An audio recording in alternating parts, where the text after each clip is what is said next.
we in for an old Western shootout at the OK Corral, or is there a new cowboy in town ready to ride to the rescue? Find out next as the Major Arena Soccer League presents the Florida Tropics as they host the St. Louis Ambush. Good afternoon, fans. It's a special matinee edition of Soccer Night Florida here at the RP Funding Center in Lakeland as the St. Louis Ambush and Florida Tropics meet for, believe it or not, the 18th time since Florida has come into the MASL. This now their 6th season. They have never played a team more, and by a wide margin, in fact, than the St. Louis Ambush. The Tropics have won 10 of those 17 games. So it's usually a very good, competitive, entertaining matchup. And honestly, we expect much of the same this afternoon for the Tropics, who come in, Robbie Aristodemo, on a 7-game win streak. But there's a big asterisk attached to that because all 7 have been at home. This is actually the last of a 9-game homestand. And for the Tropics, they needed to take care of business, bank some of those points early. They've done just that, and a win here this afternoon would conclude a homestand that would be 8-1, and I'm not really sure you can ask for more than that. No, you really can't. I think Clay Roberts is extremely excited, not only in obviously winning at home, because you've got to take care of business at home, but it's really in the manner and the fashion in which they're winning. They're doing a lot of the things that you want to see in a championship-type team. So it's been very impressive from our standpoint. Yeah, very impressive on the field and on the stat sheet. You mentioned doing it just about every which way you can do it. The Tropics come into the game this afternoon number 1 in the MASL in goals scored with 85. Oh, by the way, they're also number 1 in the fewest amount of goals allowed in the MASL this year at 38. That's a goal differential of plus 49, believe it or not. The next highest team, the Kansas City Comets, who are 8-1. The Tropics are 9-1. Kansas City has a goal differential of plus 29. So that gives you an idea of just how dominant the Tropics have been here at home, and that's exactly what they needed to do to weather perhaps what will be not so difficult a February, because after tonight, the Tropics literally play once in the next 30 days. That'll be February 12th in Dallas, and then they will not play again until the end of February, the 26th and 27th, on a road trip to Baltimore and Harrisburg. They do not return here to the RP Funding Center until Sunday, March 13th, when the Tacoma Stars will be in town. So when you wrap it all up, 9 of the last 12 will be on the road for the Tropics after opening with 2 on the road, and those were both wins in Baltimore and Kansas City and Utica, rather. Some storylines for this game this afternoon, and I guess the big one is Hugo Silva will not play this afternoon, but George Navarrete will. And if you're worried about that, Tropics fans, maybe you shouldn't be all that worried. If you saw George in his home debut a couple of Sundays ago, well, it was 3 or 4 Sundays ago now, against Utica City, a very good team. The Tropics came out, dominated that game, won 10-3. And Navarrete, Robbie, making only his 2nd ever start in the MASL. His first here at home was impressive, and he'll need to fill some pretty big shoes today. Yeah, no, you're right, Brian. I think it's another difficult task at hand. But, you know, the Tropics are so dominant at home. They've got some really veteran-type defenders that like to keep possession of the ball. And again, it's a pretty good possession team as well. So I think they'll weather the storm a little bit, have the ball, and try to limit the chances that the St. Louis Ambush get. Yeah, and that certainly is a recipe that worked with Georgia in goal against Utica, although to Clay Roberts' credit and the team's credit, they really did not alter their game plan all that much, if at all. They continued to stay aggressive. They continued to press the attack when given the opportunity, just about any place on the field. And I would expect a similar approach here this afternoon. What is good is the Tropics are pretty healthy in terms of the offense. Only Anthony Arrico not dressing this afternoon among the regulars. He has a little bit of a groin tweak. Did talk to him before the game, said if this were the playoffs, he could certainly go. But with the upcoming schedule and lots of days off, it really allows for not only Anthony but the whole team to kind of just collect itself and recover from bumps and bruises. You're midway through the season now, so no one's probably 100%. So February will allow the Tropics some rest and regeneration, if you will, before that very, very difficult March schedule. 10 games within a 30-day stretch, including 2 trips out west, and we'll see where the Tropics are at that point, both in terms of the standings and points. The top 3 seeds in the playoffs, those are the division winners. So if the Tropics look like they are in good shape by the end of March to clinch the division, they may elect to rest some people on some of those road trips, but that is well down the line. We've got action here this afternoon to bring you between the Tropics and the St. Louis Ambush, and let's take a look at some of the keys to the game here this afternoon. Both these teams come in having, well, actually, should say St. Louis comes in having played Friday night.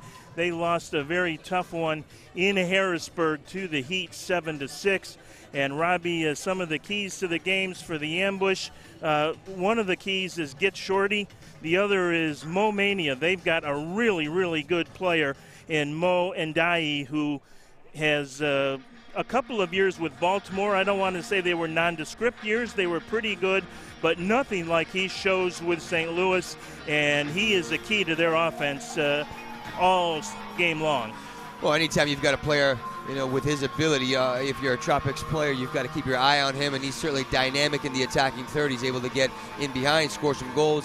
He's just overall a good playmaking type of player, so they'll have their handful with him. Yeah, he's actually a better playmaker than he is goal scorer, but in fact he leads the entire MASL in assists with 15, but he has 7 goals as well. He's big, he's physical, he's talented, he's fun to watch.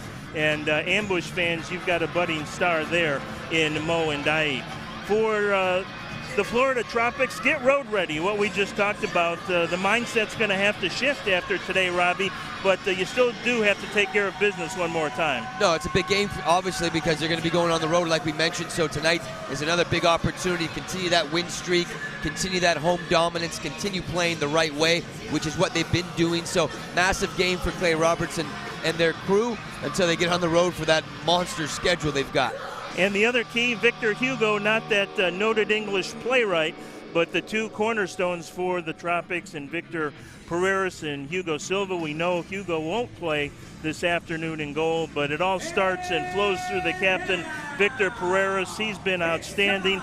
Right now he is 5th in the league in total goals, and he is tied for 2nd in total assists and total points, 3rd overall in the MASL. He's having, might be a borderline MVP kind of season.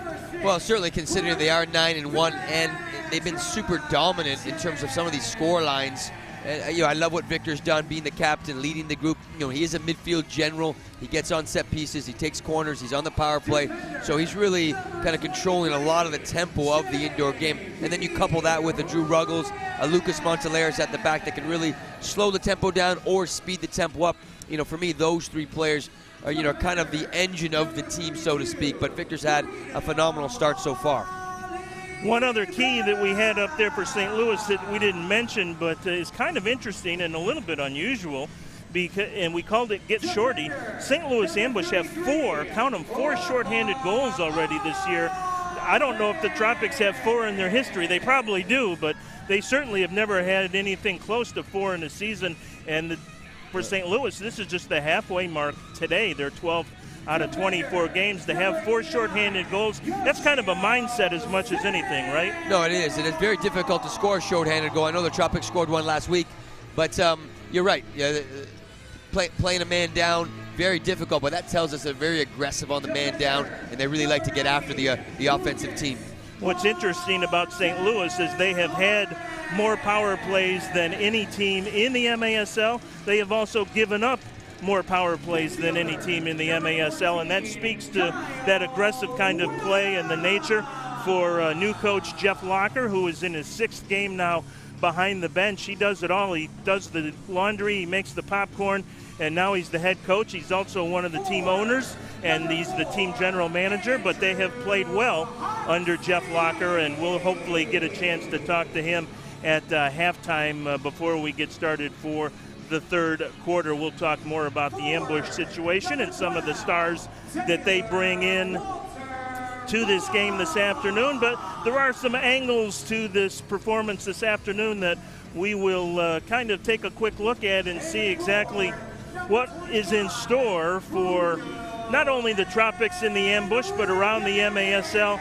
Number one, you are what your record says you are, Robbie. This team, 9-1, the Tropics, basically at the halfway point. Most everybody is.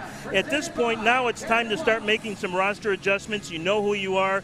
You know where you have weaknesses. You know where you have strengths. And I would expect some teams have already started. I would expect many to start making some roster tweaks. Yeah, you're going to have to, obviously. I think right now Clay Roberts has got to be pretty happy with what he has, the veteran leadership. He's got lots of depth as well within the roster. You know, I love the roster makeup, but you're right. With a lot of the other teams that are chasing the top teams, they're going to have to make some changes. Number two, thank you for your service. We've talked a whole lot about some of the youngsters that have been so impressive for the Tropics, Bruno Enrique, Breno Oliveira, but honestly, it's still been the veterans that are laying the foundation for this team.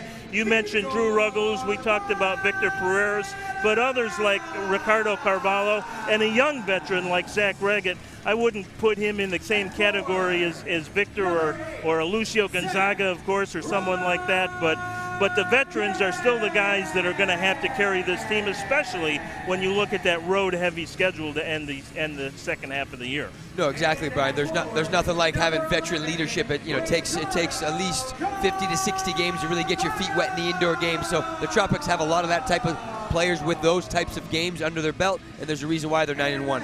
Yeah, and making a power move, we touched on just a little bit the fact that St. Louis special teams will play, for good or for bad, a very, very big role in how this game unfolds. As we said, they have had more power plays themselves and given up more power plays than any team in the MASL, so expect some blue cards this afternoon. The Tropics had 4 power play goals last weekend in that doubleheader sweep against Dallas in just the Sunday game alone. So their power play unit has definitely rounded into form, and that may be a key and will pay dividends this afternoon. Right now, we will step aside for our national anthem. Today on the guitar by Jacob Turner.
Had an ankle sprain, but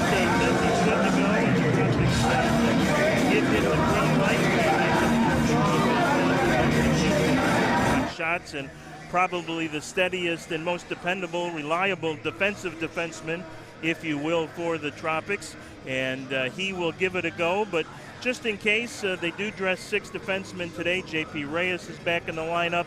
Breno Oliveria in the lineup, as he has been a regular, and he has kind of bounced between the midfield area and the back line. Rafa Alves is also back in the lineup, and he too can play defense. In fact, mainly a defenseman, but if Chad is good, we may see Rafa in his 6'3" frame play a little target forward as well. So one thing that Clay Roberts has been able to build with this roster is some flexibility, not only from game to game, but to make some in-game adjustments as well if needed. And that's maybe a little bit of a luxury, but the Tropics, with their depth right now and relative overall health, Robbie, have that to their advantage. No, I agree. I think depth and having players with the ability to interchange positions. We talk about Breno playing defense and in the midfield. The big man, Rafa Alves, I would actually like to see him as a target forward. It does take some time to get used to playing with your back to goal, but he's got such a big frame and certainly has a futsal background. He could be a threat in the attacking third as well. And he's got a big shot, and so playing in the attacking third is not something that is foreign to Rafa. He has had some games where he has played basically target forward the entire game. So we'll see how it all plays out this afternoon as the Tropics come in, as we said, atop the Eastern Division with a record of 9 wins and 1 defeat. St. Louis comes in playing their 12th game, the halfway point officially now for the Ambush at 5-6. That is good for a second place tie in the Midwest with the Dallas Sidekicks. And maybe since we've reached the halfway point, not too early to start talking about the playoff situation. As we said, the top 3 seeds in the playoffs will be each of the division winners, and then 5 wild card players, teams to boot.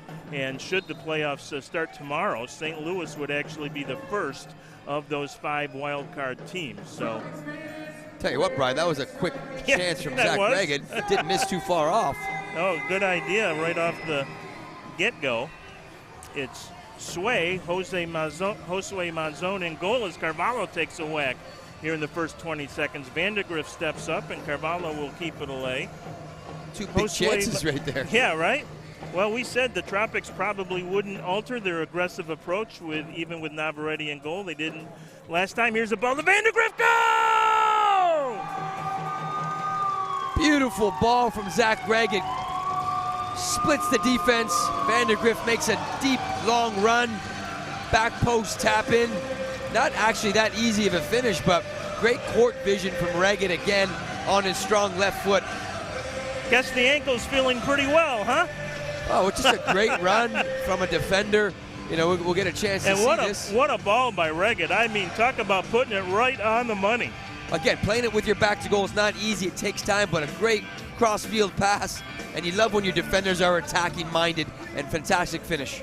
William Eske just a step late there for the Ambush, and 34 seconds in, the Tropics have a 1-0 lead. How do you like that? Well, 34 seconds in and 3 really good chances. Yeah, right. That wasn't even the first good chance. So St. Louis hasn't even gotten into the offensive third yet. Here comes Bruno Enrique back. Enrique trying to create an opportunity, leaves it off for Taylor Walter Bond, who gets to the top of the arc.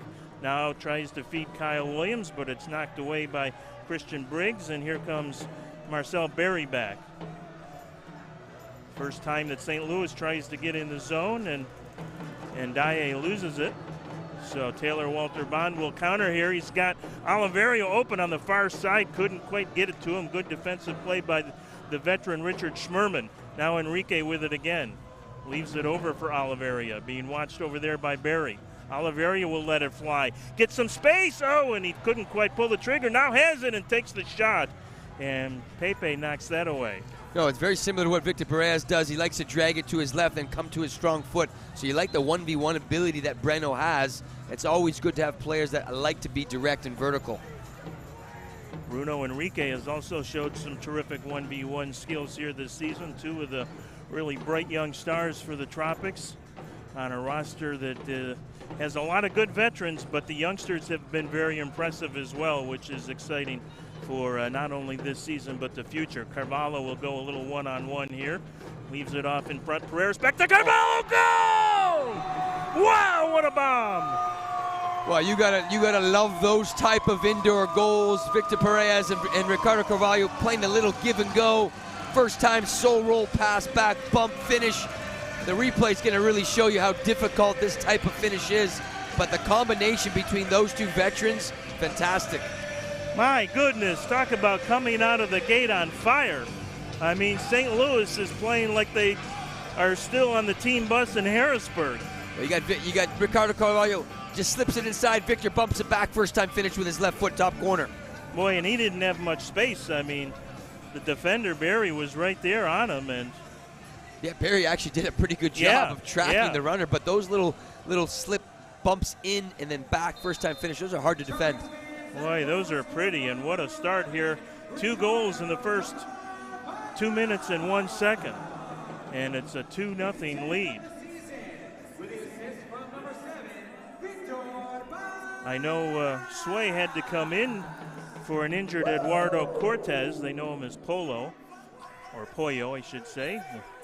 And he has been basically St. Louis's #1 goaltender since they signed him. But he got shaken up in the last minute of the third period up in Harrisburg last night, or Friday night rather. And Sway came in and finished that one out, but he has been in a shooting gallery here early on.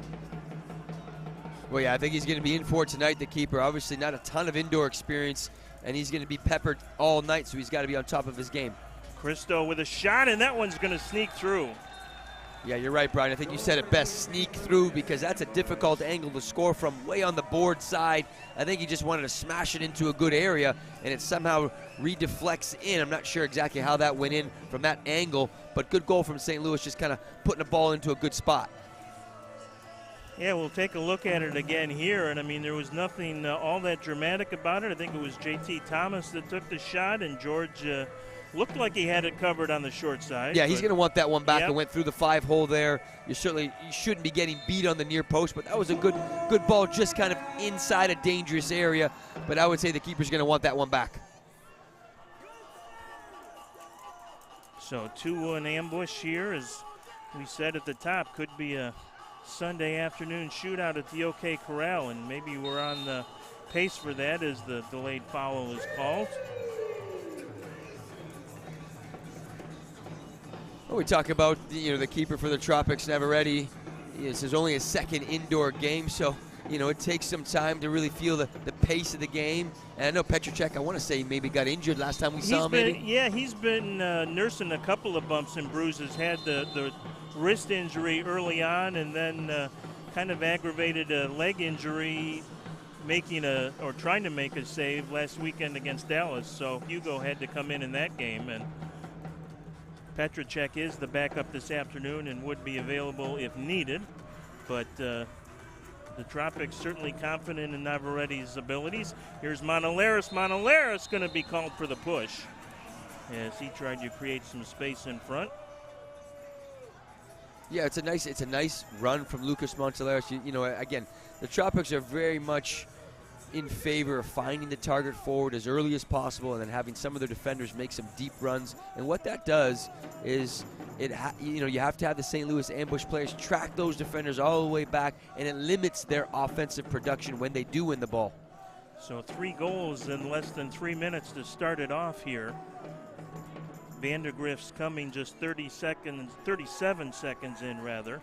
Ricardo at 2:04, and then Tony Walls it was, not Thomas. Thomas got the assist, so Walls must have got a piece of it in front after the Thomas shot, so it's officially credited to Tony Walls, and that came at 2:47 of the first. So here we are at 2-1. Hoxie with it. Nice little ball to Pereiras. Pereiras puts it in front, was looking for Taylor Walter Bond, who was in the neighborhood, but wasn't able to get it. Good defensive work there by Yahic. In for Hoxie. Hoxie trying to turn, gets a shot away as Christian Briggs was there defensively, but Hoxie doing a good job using that 6'4" frame. Here's the counter now for the ambush. Yahic taken away nicely by Pereiras. Pereiras going to counter. St. Louis has some players back, and that's intercepted by Schmerman. Gets it back to Yahic. Yahic picked up there by Taylor Walter Bond. That time Navarrete able to play it off the boards with no problem. Yeah, and I've always been impressed with Sherman. He's a good, solid defender. You know, reads the game well. He's got a cannon of a left foot as well. A good attacking defender, but I've always been impressed. I'm not sure how many years he's been in the league, but he certainly has some games under his belt. Yeah, started out in St. Louis and then actually spent a couple of years nearby with the Orlando Seawolves, right? And then ended up back in St. Louis. And, yeah, he's got if you know they had a skills competition in this league for hardest shot, Schmerman might be in it and might be in it to win it. He does have a cannon and will very often take some of the restarts in the offensive third, so we'll watch for that as J.T. Thomas gives it up briefly to Nico Caritas. Caritas gets it back. Intercepted by Carvalho. He's got Reggett ahead of the field. Sandoval with him. Reggett will pull it back out and wait for more help to arrive. Gets it over to Kyle Williams. Williams takes the shot, didn't get much on it. Easy save for Sway there. Well, and Kyle Williams, he's really coming into his own. You know, obviously he's on the man up. Sometimes you see him on the man down as well. 6 attacker, 4 and against. So he's really kind of doing a lot for Clay Roberts. He's kind of quiet and unassuming, but he's really starting to fill the stat sheet up and doing extremely well. Reggett will pick up that loose ball at the midfield area. Williams being watched over there, and that's a two-touch, back to the keeper pass, and so we haven't seen that called and in play a lot this year, but this one will be a top of the arc restart now. Yeah, no, and I actually do like that rule change. I do too. Yeah, MASL did a good job with that. Speed the tempo up, go forward, not always go back and recycle with your keeper. And Dye is going to tee it up here. Leaves it down in the corner, and J.T. Thomas sends it 3/4 of the way to Holapaw. And you can tell Ndai, the big man, I mean, he's a big body, the number 9. You know, good, comfortable, technical player. He's going to be difficult to dispossess, and like you said, leads the league in assists. Yeah, really have enjoyed watching his play and development, as we said.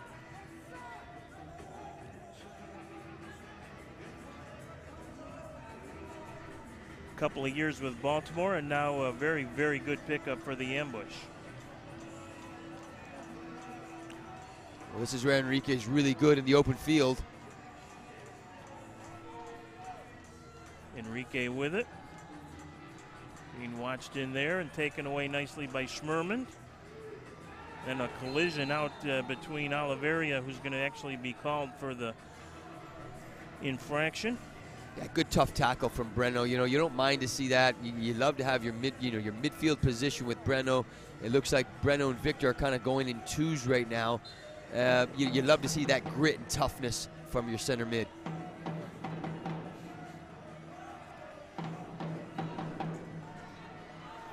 Here's the 2-on-1 for the Tropics. Carvalho's got Oliveria, and he tried to find Breno on the run. Good defensive play there.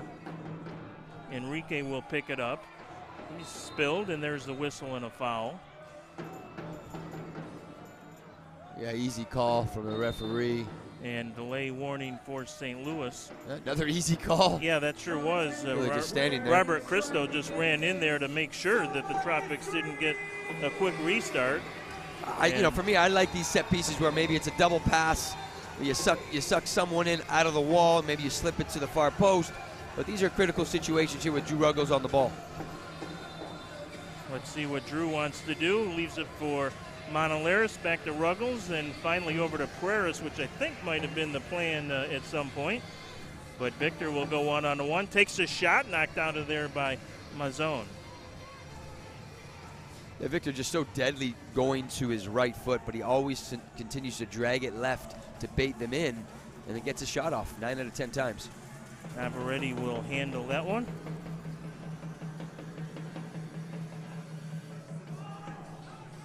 Back into the St. Louis end of the field. Ruggles going to apply some pressure there.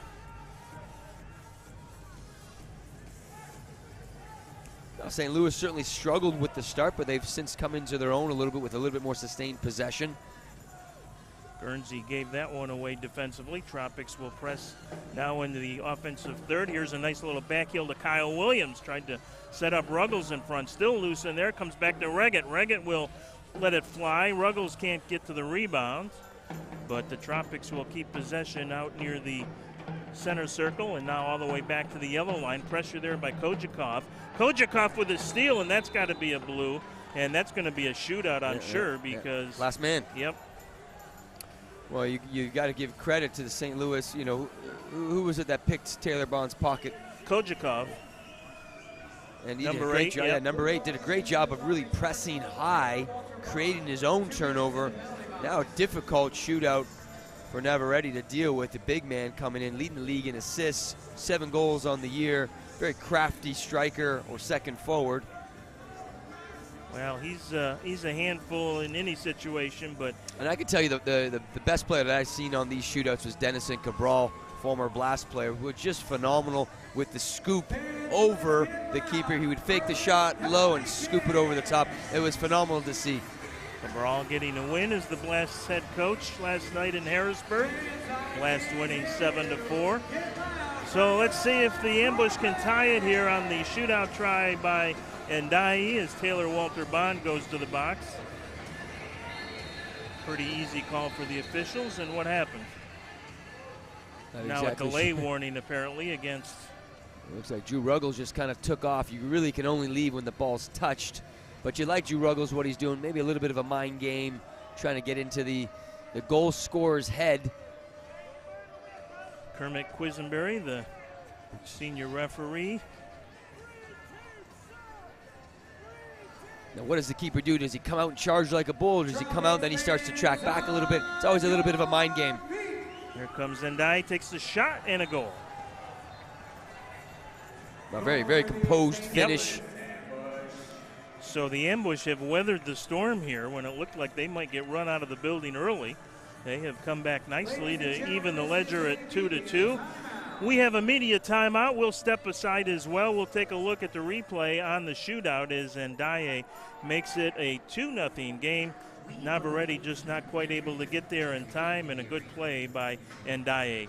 2-2 our score midway through the first quarter here in Lakeland. Back in a moment. This is Soccer Night Florida, special Sunday matinee. We believe everyone can compete in the arena. Make the play,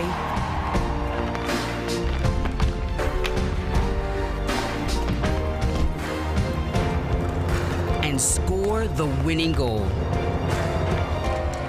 Because the heart of a champion lives in all of us.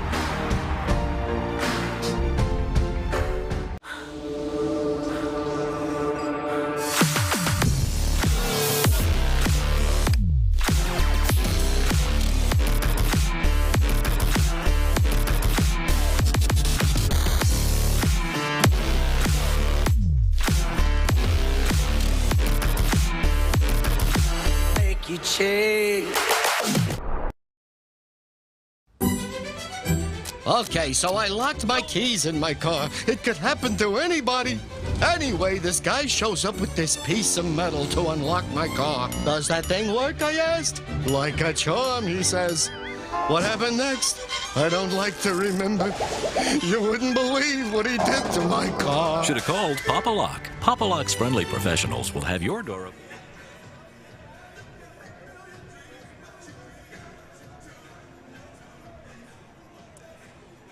So we're tied at 2 here, and the Tropics probably a little stunned, just like the ambush were with the fast Florida start.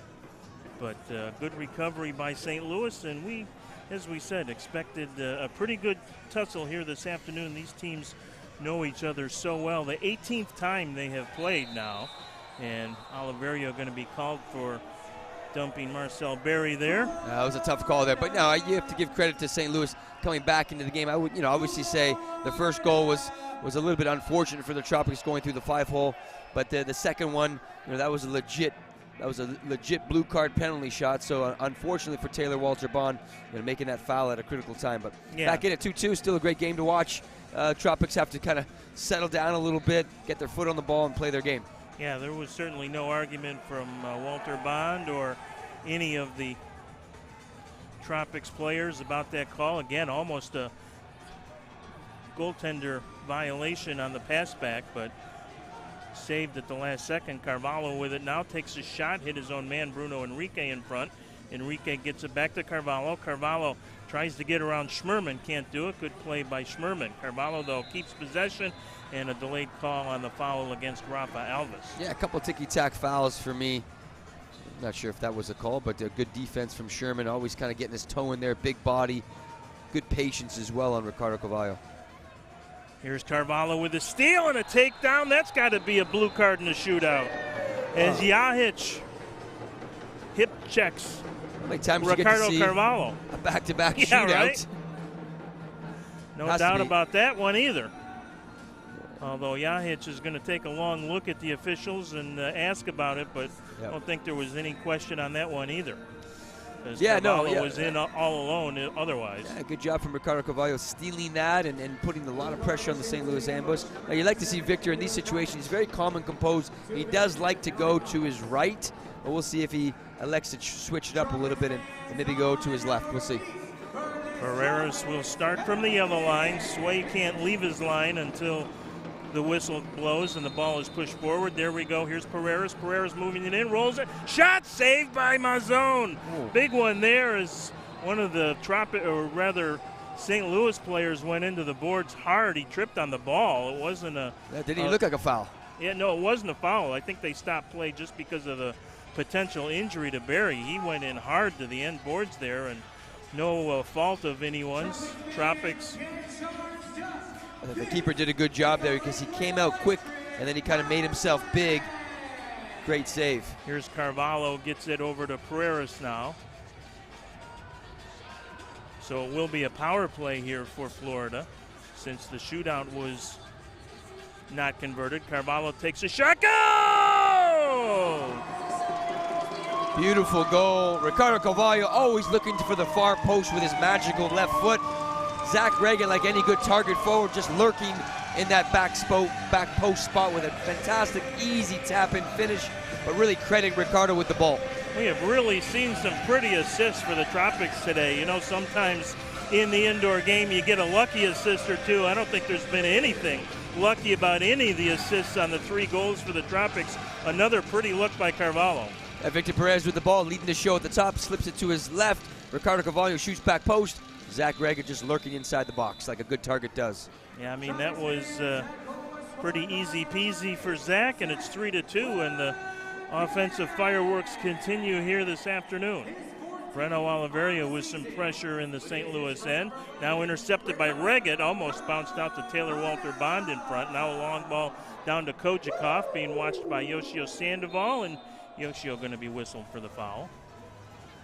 Said these two teams have played 17 times. St. Louis actually won the most recent meeting. That was in the COVID-shortened 2021 season out in St. Louis, where the Ambush scored an 8-4 win. Tony Walls had the hat trick in that game. Kojakov had a couple, and they are the 2 goal scorers here so far tonight for check that, and Ndaye got the second, but Kojakov created the opportunity with the steal and breakaway that caused the blue card.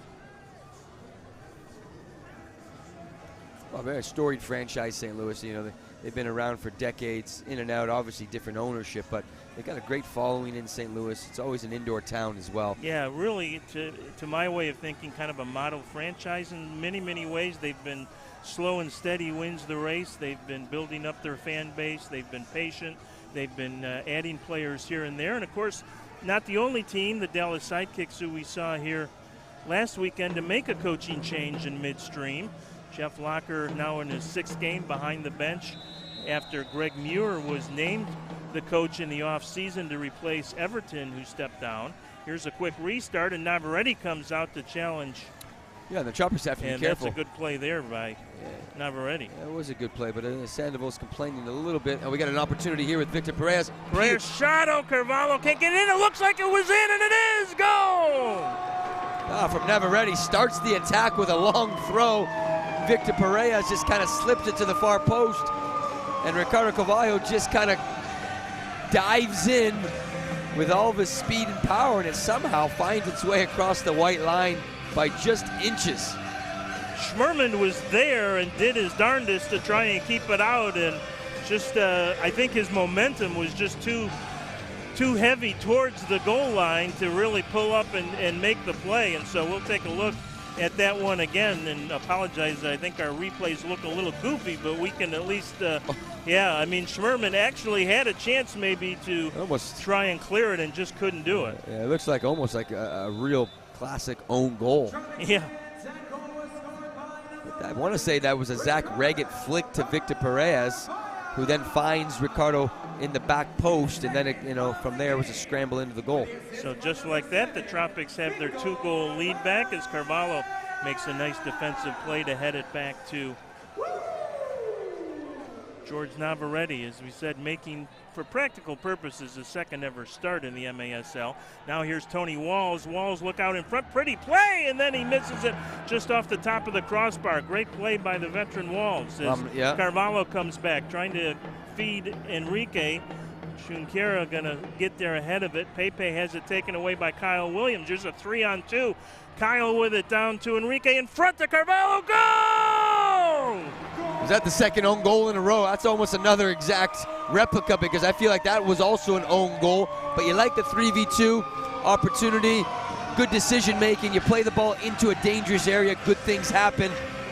And they were a little bit fortunate because just earlier, Lucas Monteleras got spun on the boards, tried to win the ball, and they're fortunate not to give up a goal off probably inches off the crossbar. Yeah, that was how it goes sometimes in indoor soccer. Just unfortunate bounce of the ball, and the Tropics have their biggest lead of the game, 7 goals, and we still have 3 minutes to play in the first quarter. Well, this is certainly a track meet. Thought we might be in for a little bit of a shootout this afternoon. I didn't know it would be quite this dramatic so far. Well, the Tropics are exposing St. Louis on the numbers up situation. Yeah. When they win the ball, they don't go backwards. They look to attack and go forward and create those numbers up. And credit to them, they've done that. Enrique will get credit for that one. So 2 own goals, practically speaking, as Hoxie has it knocked away but picked up by Alves. He's one of those that'll shoot from the yellow line, as will Oliveria. We saw him crack a beauty in a couple of games ago from distance.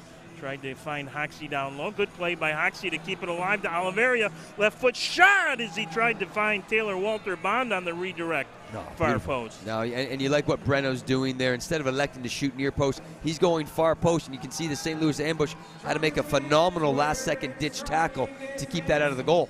J.P. Reyes back to Oliveria. Shot! Good save by Sway there. Yeah, Sway's come up with a couple of really nice saves. That's kind of his nickname. That's what he has on the back of his jersey. It's short for Josue, which is his first name. Mazon, his second name. He really, or his last name, he really was kind of ticketed to be the #1 guy, or at least share the #1 duties when Paulo Nascimento went down, their normal #1 in the offseason, sadly with a ACL injury, which cost him the entire 2021-22 year. And so St. Louis has been trying to find a true #1, and Pollo, Eduardo Cortez, had been signed and really had been playing well before that injury late in the third quarter Friday night in Harrisburg. So Sway is in there this afternoon again, as Ruggles will pick it up near the center circle. Tried to feed it down to Enrique.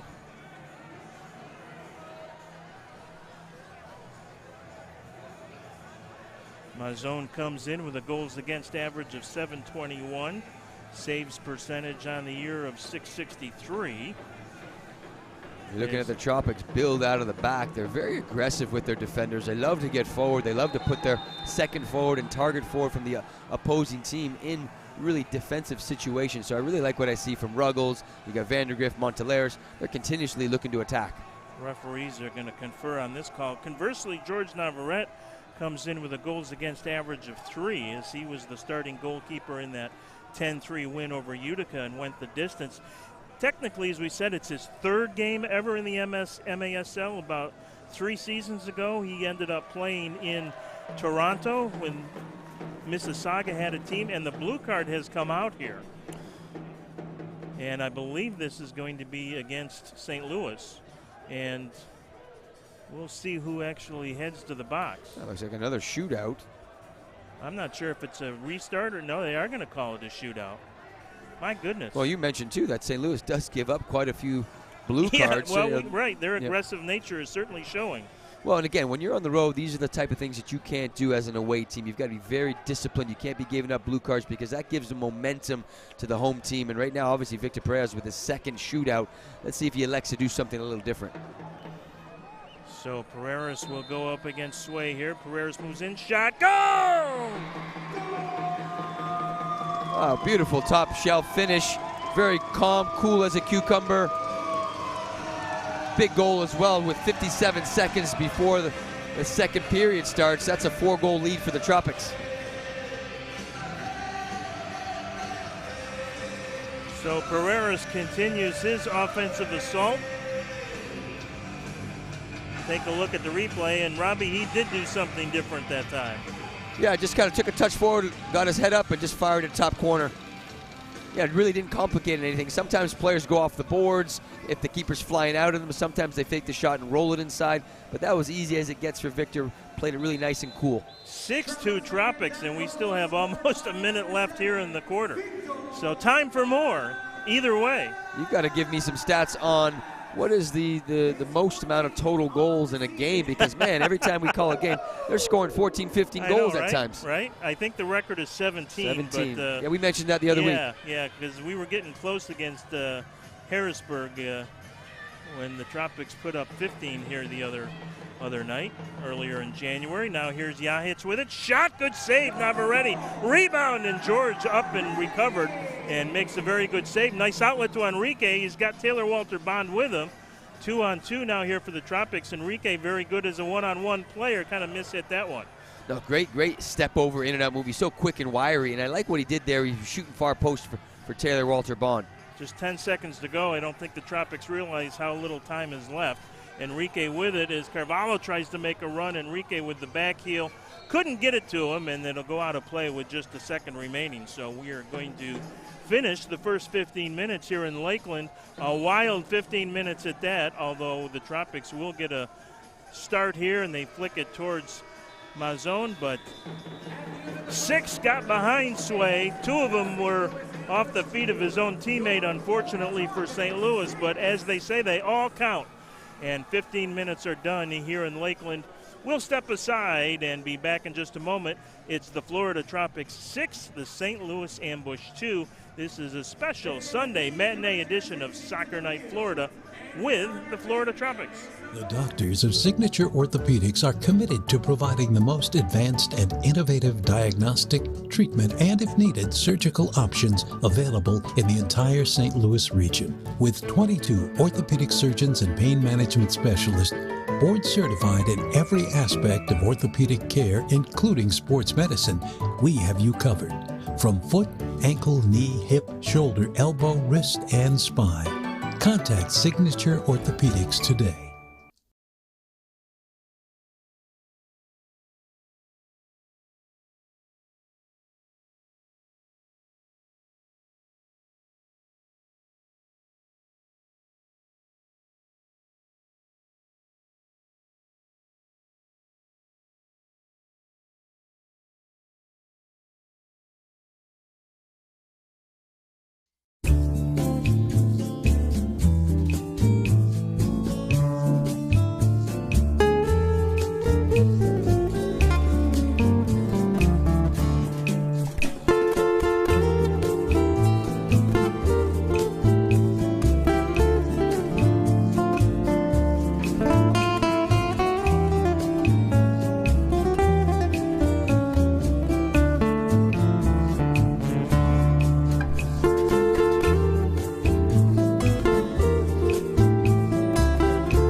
Well, if the next 15 are any like the first 15, we may all just need to go out for a big nap at halftime.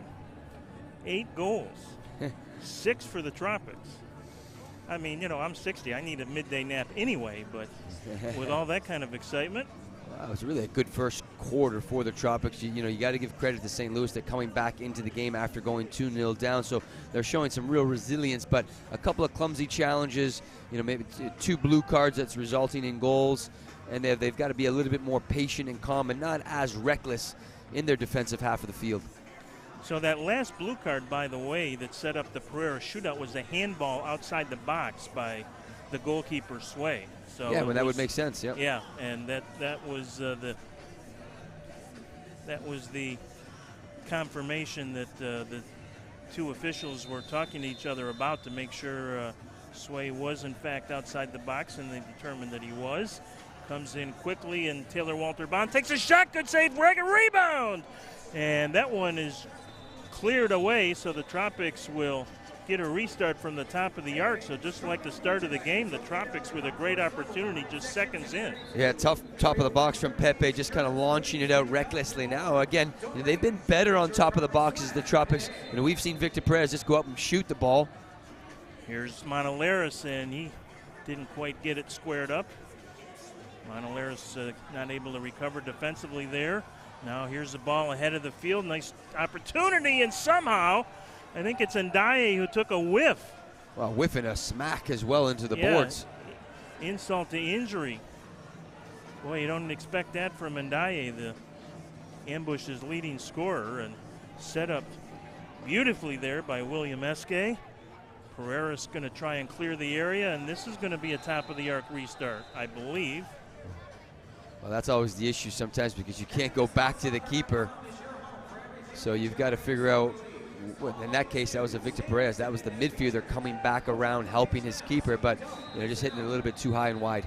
And Ndaye will take the shot, blocked in there by Kyle Williams. Good wall. Oop, they're going to say the Tropics had too many men. Well, they didn't, because Victor Perez, there's only 4 on the field now, and Victor Perez is the 5th. So I don't think there really should be any sort of call. Victor was just running off. Yeah, that's an interesting point, actually, because there are only 4 players out there, and so they didn't even have a 5th player out there. Can't be penalized for having too few, right? No, exactly. It's kind of what the other team wants. We would love that.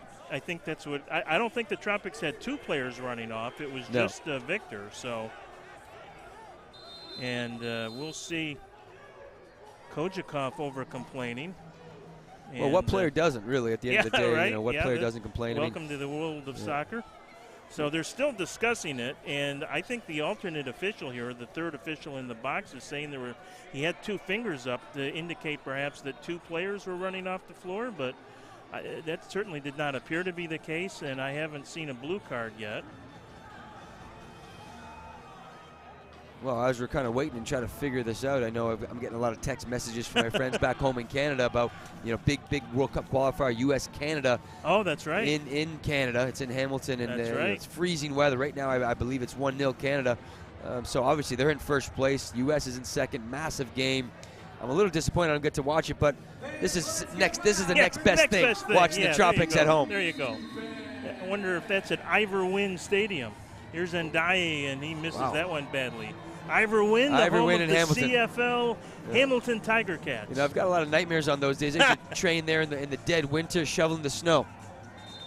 That is the hometown of MASL superstar Ian Bennett, of course. So Ian knows a thing or two about playing in cold weather soccer as well. Yeah, what a great indoor career he has and continues to still have. He's just been tremendous again this year. By a wide margin leads the MASL in goals scored. I'll look it up in a moment. But here comes Ruggles, and Barry takes it away and is knocked to his hands and knees. So Barry's been impressive. He's a good athlete. He's tracking back, good speed, and I've been impressed with some of the defensive plays that he's had so far.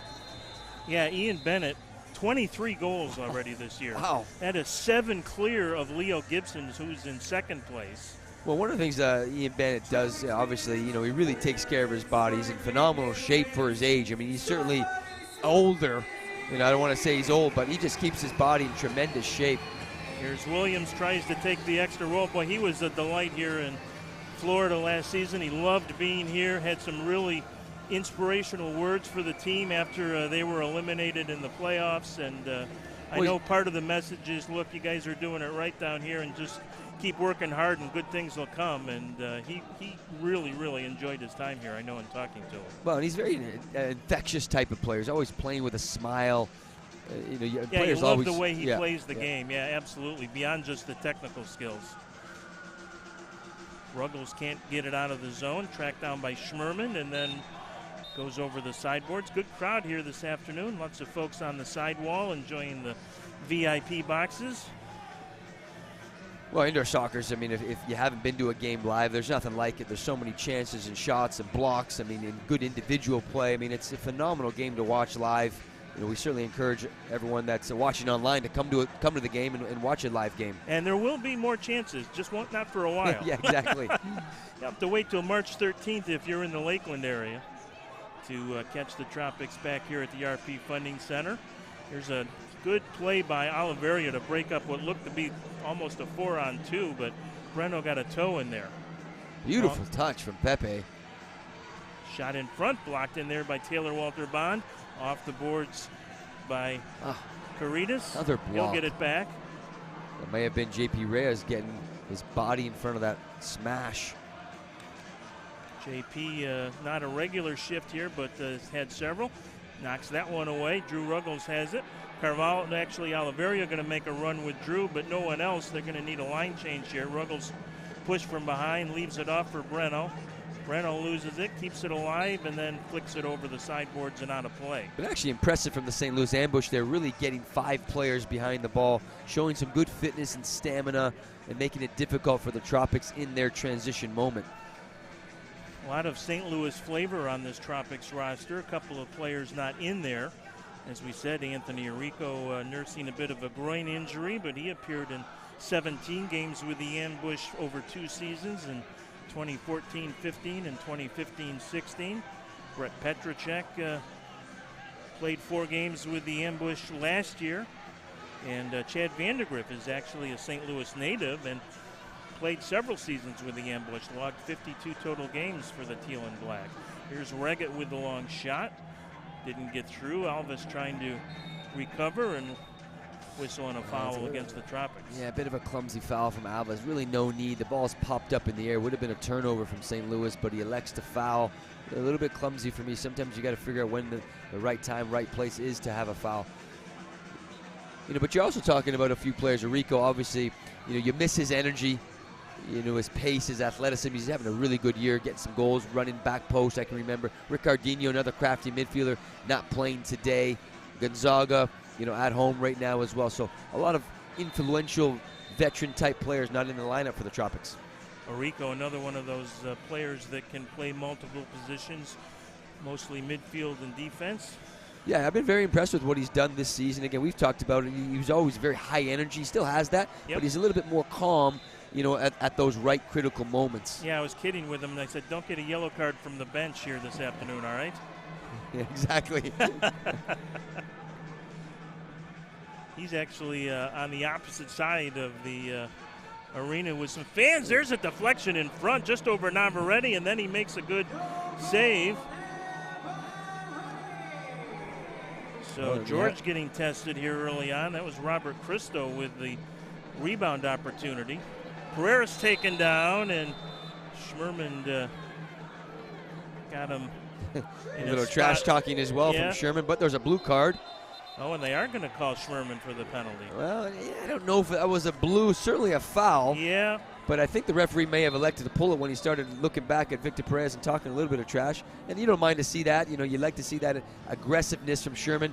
But I do feel for him because I don't think that was a real blue card.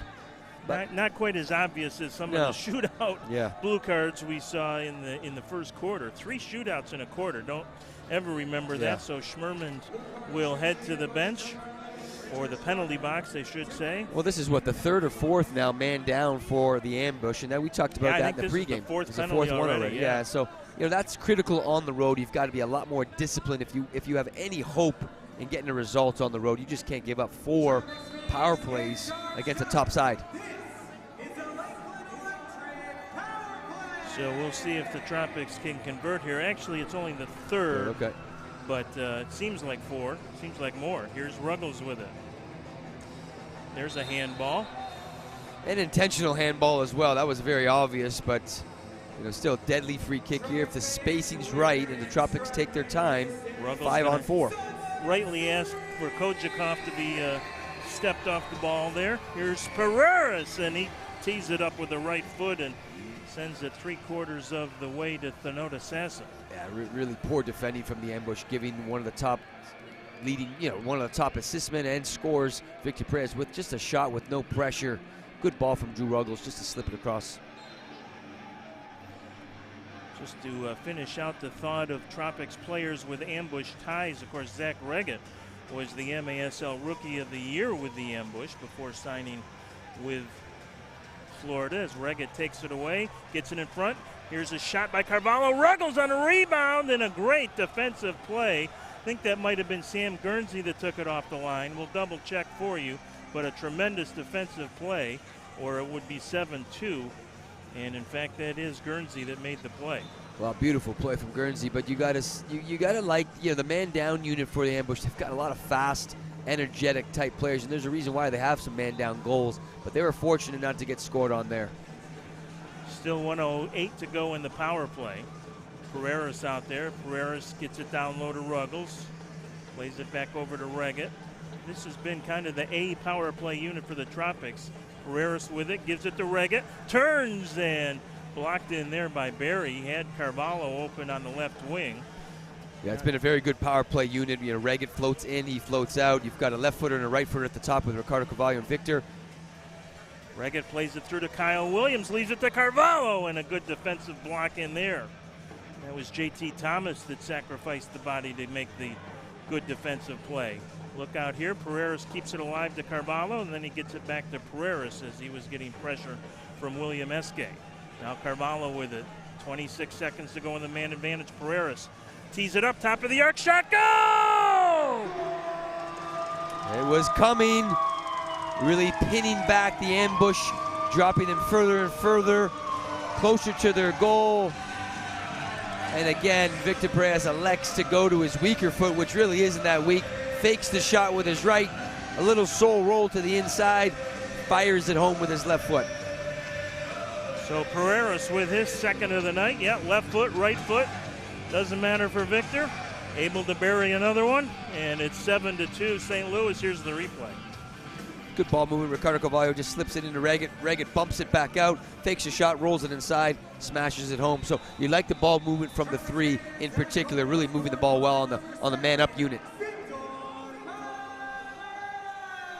So St. Louis now kind of in desperate need of a goal here to stay within spitting distance. Well, in St. Louis, down 7-2. Yeah, it doesn't feel like it's a 7-2 game. St. Louis has done all right. No, I know, right? They've had a couple of own goals. They've had Ndiaye whiff on a couple of chances, yep, which you don't expect. And yeah, I mean, they don't really all that far away. It doesn't seem from maybe a 2-goal game, or at worst, maybe a 3-goal game. But when you give up four right, blue cards, and again, you're on the road yeah, against the #1 team yeah, in the MASL, you just can't do that. You have yeah, to have more discipline. That's self-inflicted wounds. Oliveria will put it in play to Monaleros. Over to Yoshio Sandoval, who is tied for the team lead in blocked shots this year. You expect Chad Vandergrift to be up there and Lucas Monaleros, as they are, with 12 each, but Yoshio's got 12 as well, as Enrique uses a little push to get by Barry, and Kermit Quisenberry said that's a little bit too much of a push for my liking. Yeah, and Sandoval's come a long way for me. I mean, he's just slowly, steady, getting better every year, which you would expect, but you have to give credit that he is a good, I would say, second type of defender where he reads passing lanes well. He's a really good help defender, and he's getting better at his distribution out of the back. Yeah, he doesn't get the headlines necessarily that a Vandergrift does or a Monaleros, but very, very good player. Here's a nice ball, and that was Reno Oliveria making a good play there as SK made a run. Now Alvis will pick it up. Alvis with a nice little back heel to Oliveria. 3-on-2 here for the Tropics if they hurry. Enrique's got Taylor Walter Bond making a run, but Enrique didn't have the chance to get it to him, and a good defensive play by Caderos. Now here's a 4-on-2 for St. Louis. On the right side to SK. SK will tee it up off the boards in front. Nobody there. Enrique has got some open space, although he's near the end of a shift here and is double teamed and will lose it. Well, that's the Here's importance. a 4-on-3 now for St. Louis on a line change. Enrique still out there. Pereira's a fresh set of legs, able to come in and make the play. Carvalho will have it deflect off him and out of play, so Bruno will finally get a chance to get to the bench and send Andrew Hoxie onto the field, but we will have a timeout in the interim, so we will step aside with 7:16 to go in the half. It's the Tropics 7, St. Louis 2. This is Soccer Night Florida with the Florida Tropics. When I owned a small soccer business, I learned firsthand how tough being a small business owner can be. It was difficult keeping up with our accounting and taxes on top of running the business. Struggling to find help, I knew there had to be a better way. At CPAs for Hire, we understand the challenges small business owners face because we've been there. We take a personal approach to understanding your unique accounting, tax, and advisory needs and customize affordable solutions that will help your business grow. We want to take this stress off your plate so you can focus on what you do best, running your business. Contact CPAs for Hire today to get your business on the right track.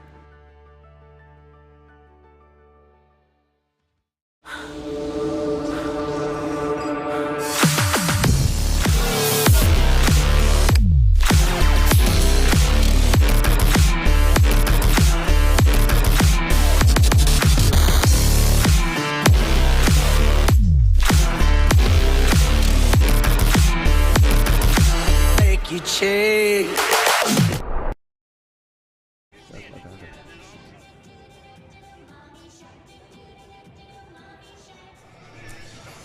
Back here in Lakeland as we get ready to wrap things up here in the second quarter. St. Louis looking to climb back in. They trailed 2-0 and now have given up 5 unanswered. St. Louis will get a restart here.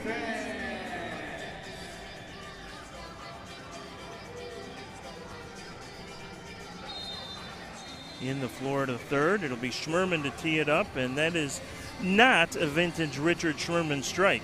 There's a ball in front, and Yahic had an opportunity to perhaps pick one up there. Now a ball ahead to a very dangerous goal scorer in JT Thomas. Shot, goal. Right on cue for JT Thomas. Yeah, that kind of came out of nothing. I mean, it looks like the Tropics had plenty of players behind the ball. No one stepped to JT Thomas. We know he's got a hard shot. Credit to him for firing it in the bottom left corner. And we'll get a replay. I'm not sure why no one stepped, but just a ball right into the middle to JT Thomas. Ruggles is, you know, it's a 3 versus 2, so he's got to figure out what angle he can approach JT Thomas at, and he elects to just fire it home. Good goal. 7-3 Tropics. And an important one for the ambush. As we said, they had given up 5 unanswered, so it was very needed to be certain. And the goal scorer, JT Thomas, gets it. For JT, that is his 11th of the season. One better than Kojakov now for the ambush. He's got 10. Here's Reggett. Been a much calmer second quarter than the first. Nice ball through to Reggett, trying to tee it up. And Guernsey had him wrapped up, and the Tropics will get a dangerous restart here from almost the top of the box. Yeah, I'm not sure why that wouldn't be a blue card. Reggett's basically on a breakaway, gets fouled from behind. So sometimes it boggles my mind a little bit what referees are seeing. We've seen some blue cards that we're like, was that a blue card? But that one for me is very obvious. Here's Reggett. Gets it down to Carvalho on goal, but Sway able to make the save there. Josue Sway Mazon getting the call this afternoon for the ambush. As Pollo, Eduardo Cortez, who had been the number 1 over the last few weeks, was injured in Harrisburg on Friday. Didn't get a chance to find out just how bad the injury was.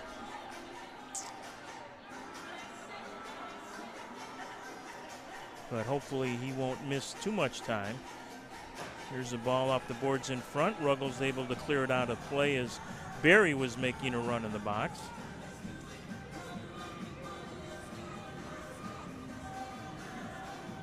Ruggles with the pressure on Caderas, and now he'll play it all the way back to Pepe. Yeah, Pepe's been busy. Certainly has a lot of energy, moving off the ball quite a bit, getting a lot of touches on the ball. He's kind of seems to be one of the engines of the ambush, really dictating the tempo of the game for their squad. Kick in here for St. Louis in front of the bench.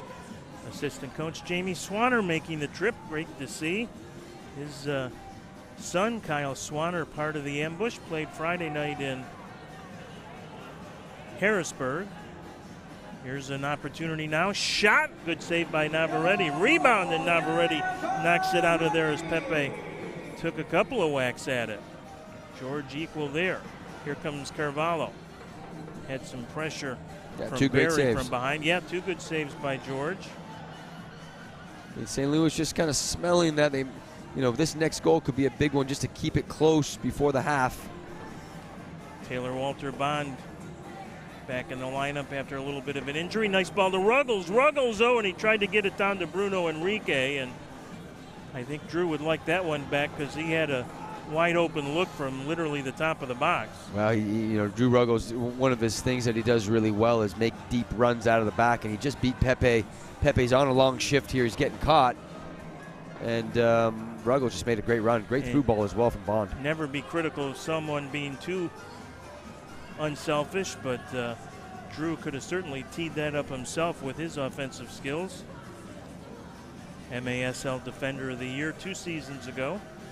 Wasn't really much of a factor at all for the Tropics last year. Only played in 5 of the 13 regular season games with an injury that kept him out of the lineup most of the season, and was, like many of the Tropics players, not at 100% in the playoffs, but he's been terrific again this year. Long shot blocked in front by Alvis off the foot of Schmerman. This will be headed back by Guernsey to Sway.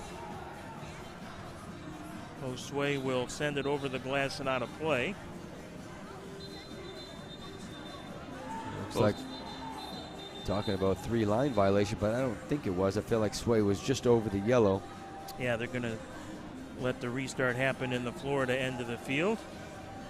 Was joking with Jamie Swanner before the game. He was the goaltender up in Buffalo for the Buffalo Blizzard of the old NPSL that used to broadcast their games for many seasons, and Jamie, a cornerstone of that team before he ended up back in St. Louis and backstopped the ambush to an NPSL championship. I think that was the 95-96 season when they beat the Harrisburg Heat 4-0 in the NPSL finals that year. I was joking with Jamie. I said, Kyle wasn't even a gleam in your eye back in the days of the New Year in Buffalo, but obviously very proud of his son's efforts, and a guy that will undoubtedly turn into a very good indoor player since he basically grew up in the game. George Navarrete comes up big again with lots of congestion and traffic in front of him. Long ball down to Reggett. Reggett will play it off in front, looking for Pereiras, who needs one more for the hat trick, and that's headed out of there. Kick in for St. Louis. Expect to have a word or two with Clay Roberts as we start the intermission, and Jeff Locker as well from St. Louis, we hope, after the intermission, although Jeff may take most of his time in the locker room, no pun intended, to try and reset things here for the ambush, although they have again settled down a little bit. Here's Kyle Williams with it. Williams again had an opportunity there. It looked like to roll it to the top of the arc as he had Caderas kind of flat-footed there, but tried to make the pass to Pereiras. Reggett down low, looking for a runner, leaves it off for Williams. Shot, and he skitters that one past the far post. Reggett going to control the rebound. Tries to play it off the boards to himself, and there's a whistle and a delayed call as William Eske ran a little interference. J.P. Reyes will play it now all the way back to George Navarrete. George with the long ball down to Reagan. Scott Vandegrift making a run. That was a pretty connection those two made in the opening seconds of the game to give the Tropics a 1-0 lead. Beautiful assist by Zach, and not so beautiful a play there as he unintentionally puts it over the sideboards.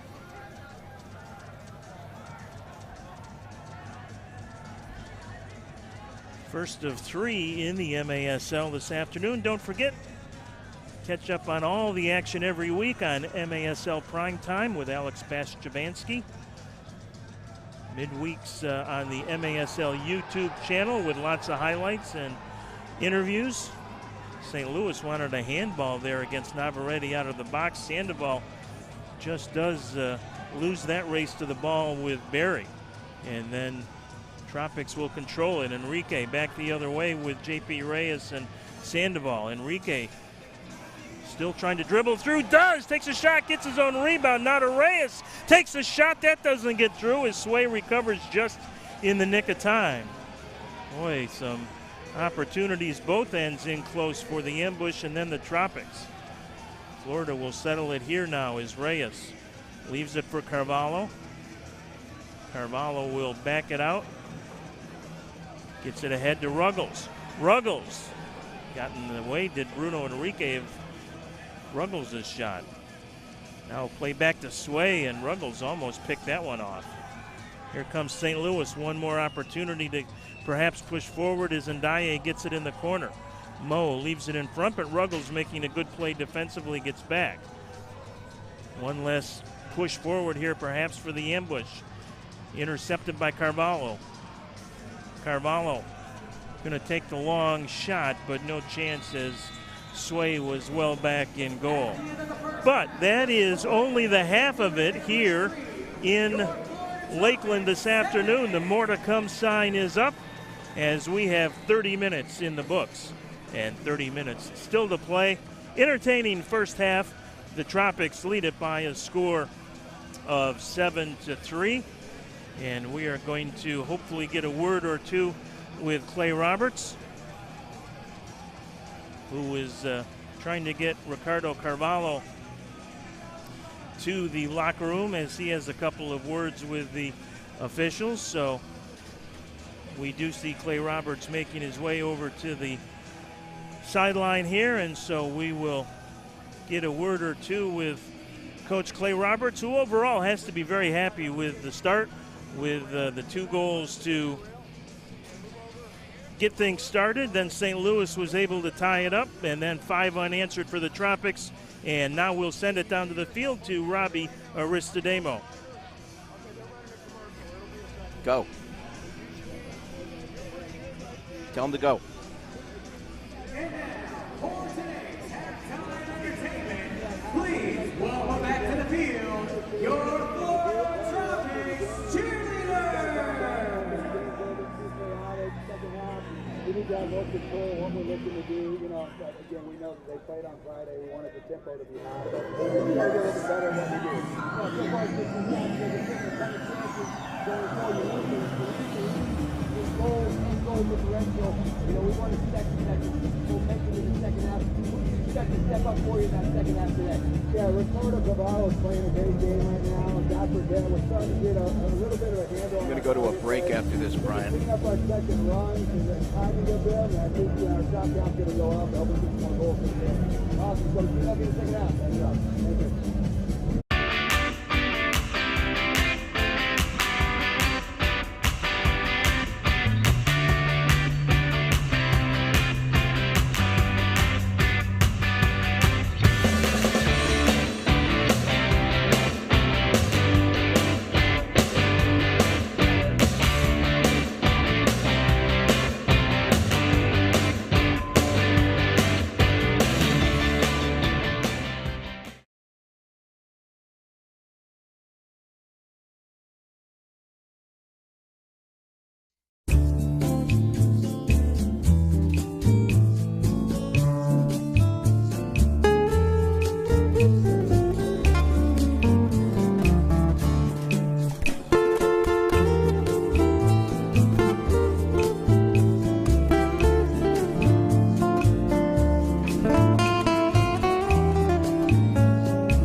are the Bond Clinic.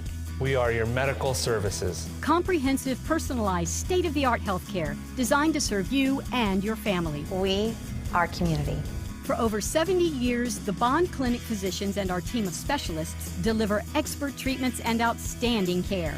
With over 90 providers, from pediatrics to diabetic care, lab services to sports medicine, we put your health first. Healthcare excellence in our community. The Bond Clinic.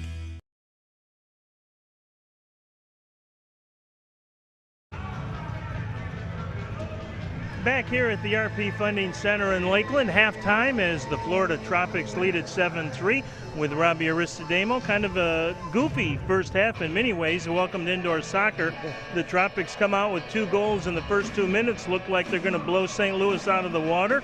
And then the Ambush come back with 2 straight. 3 shootout attempts in the first 15 minutes, which is, I think, a Tropics record. And then 5 unanswered by Florida. And leave it to Clay Roberts to not be totally happy with 7 goals, right, in the first half. But overall, he's got to be pleased, and I think more to come in the final 30 minutes. Well, I think the story of the first half certainly was the 4 blue cards for the Ambush. Obviously, when you're on the road playing the #1 seed, you've got to be a lot more disciplined. So that was one thing that stood out for me. And the other thing is, you know, the opportunities that the Tropics create every game, game in, game out, they're able to really sustain some pressure and take a lot of shots. Obviously, that's why they lead the league in goals. But Clay Roberts wants to see more half-court offense creating chances from that, not so much in the transition, because he knows he's going to get that regardless. He'd like to see a little bit more discipline in the offensive third in the half-court 5-on-5.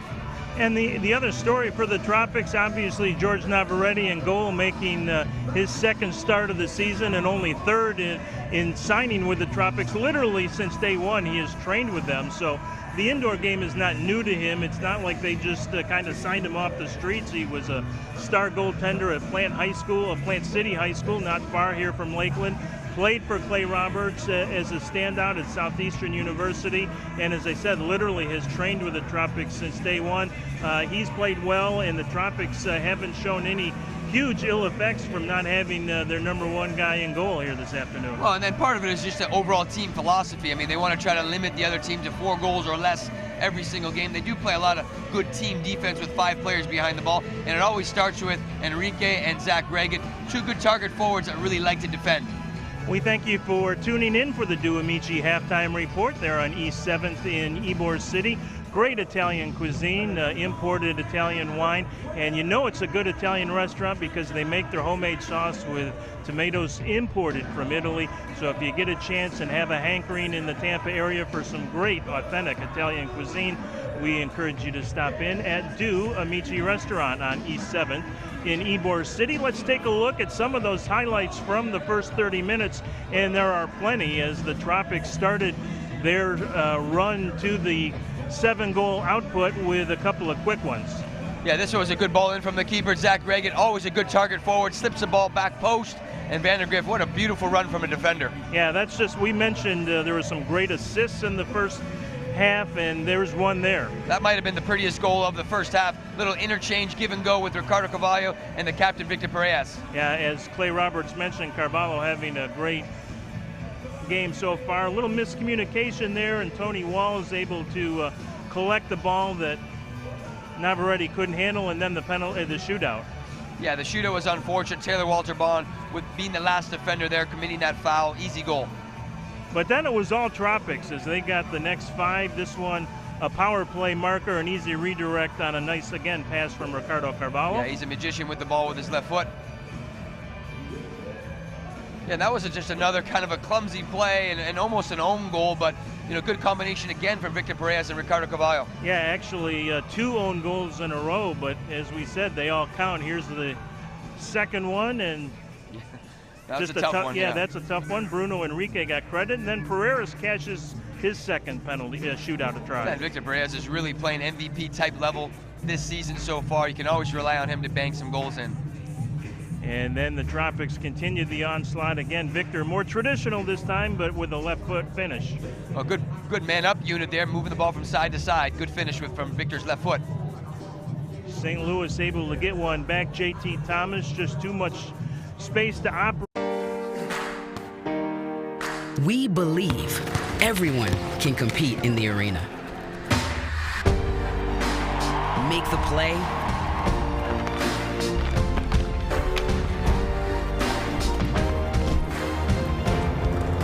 and score the winning goal.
Back here at the RP Funding Center in Lakeland, halftime, the Do Amici halftime report, as the Tropics lead it by a score of 7-3. We hope to have Jeff Locker in a couple of minutes, the St. Louis coach, and find out for sure what his message was. But you're a coach, Robbie, as well.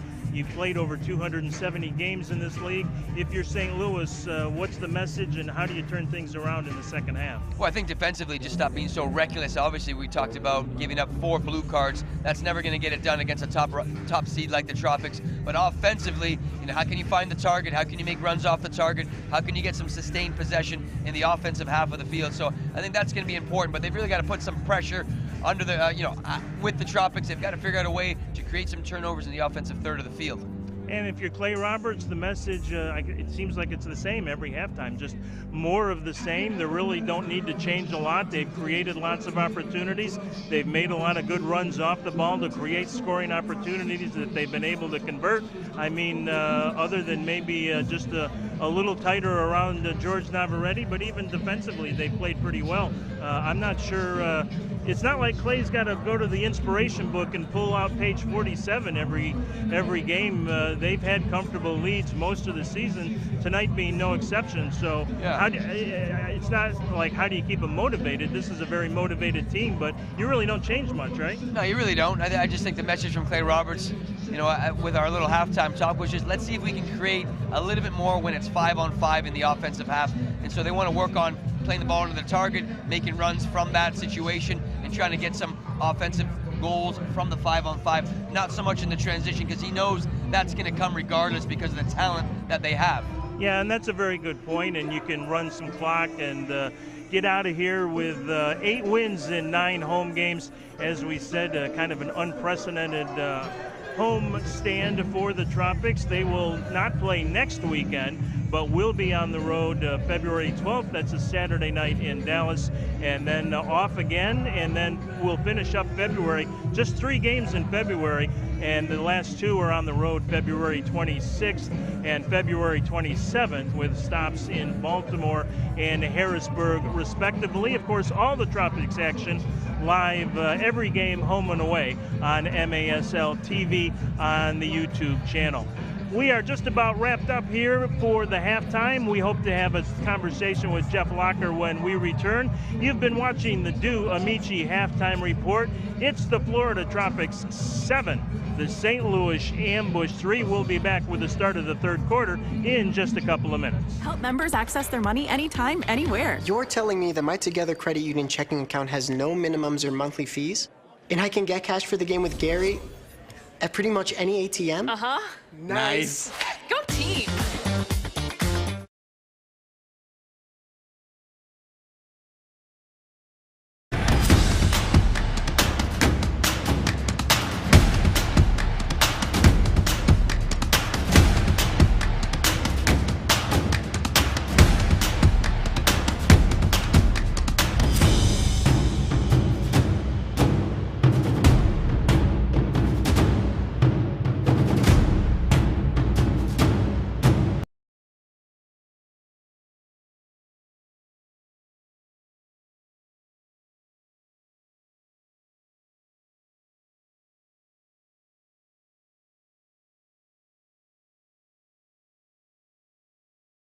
Help members access their money anytime, anywhere. You're telling me that my Together Credit Union checking account has no minimums or monthly fees?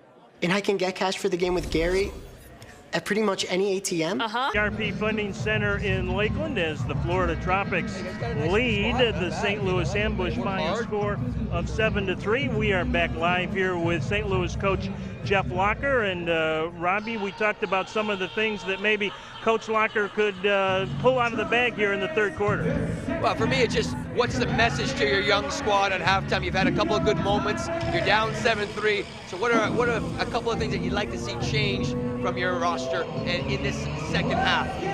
Yeah, I talked to the guys at halftime about not making those silly mistakes. I think we've made a few errors that have led to a couple goals. So we're hoping here in the third period here, we'll drag it along, get the next goal, and then we can pick up some momentum. Awesome. Good luck, Coach. And one quick question for me, Coach. I know fans in St. Louis would like an update on Eduardo Cortez, Pollo, the goaltender that really had started to come into his own with you guys. Kind of tweaked the leg there Friday night in Harrisburg, so what's the update? He did. So Pollo just tweaked his ankle a little bit. He'll probably be out the next couple of weeks, but we expect him back pretty soon. All right, well, good to know that it wasn't all that serious. Looked like it could have been, so good news for fans in St. Louis. 7-3, we will be back for the third quarter in just a moment. This is Soccer Night Florida with the Florida Tropics.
Just underway to start the third quarter here in Central Florida. A crisp afternoon outside, 53 degrees I think it was on the car thermometer on the way in. Of course. Well, yeah, I woke up with frost on my car, 31 degrees, off to my son's soccer game, so I was really feeling the temperature. That's a good way to get the blood flowing early. Here's Zach Rega with it. Lays it over to Pereiras. Being watched in there by Walls. Turnover. Thomas tried to play at the Walls. Yeah, kind of tough in Central Florida when you need the ice scraper. I left mine in Buffalo many years ago. Yeah, I'm certain you don't want to see that ever again. And I'm sure the fans in St. Louis are like, boo-hoo. 60 degrees there today here in Lakeland, so they would take that in St. Louis, although they've been pretty warm out there. I was actually watching an M2 game from Omaha last night. They said it was 50 degrees there, so. Just a little bit too casual from Ruggles, obviously playing it cool. Normally a real solid playmaker out of the back. But I think this is what Clay Roberts is talking about. It's 5-on-5 right now. How can we break down the opposition offensively to create some of our chances? Because as we said, they're going to create in the transition with the talented players that they do have. How do you do it when it's 5-on-5? That's a little bit more challenging. JP Reyes with a good idea there, trying to catch Sway off the line with a header, now trying to recover defensively. Shot and a goal. Reyes just could not quite get back, and William Eske picks the far corner, and St. Louis, just as Jeff Locker had hoped for, comes out and gets that early goal. Well, that's exactly what he wanted. Obviously, get to a 7-4 and then kind of just chip away. That was an unfortunate transition moment for the Tropics. JP Reyes is on one end heading the ball into the goal almost, and he's the one tracking back. So I think there was a little bit of an unbalance within their attack. You needed to have a midfielder rotate back as well as maybe a second forward. Yeah, when you've got a defenseman pinching that far ahead, you've got to have some help from behind, and not just a big goal this early. Yeah. And Enrique going to be whistled for the foul.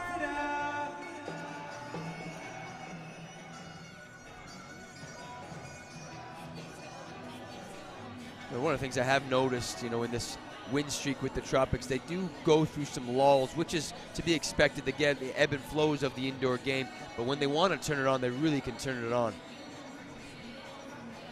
We'll give you a recap of the first half quickly when we get a moment here.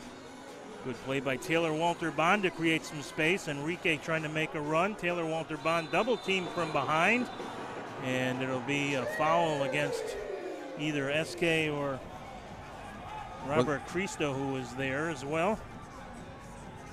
Yeah, good run from Taylor Walter Bond. Kind of splits the defense, goes on a solo run, creates the foul. Yeah, did a nice job to create that space. Here's Oliveria.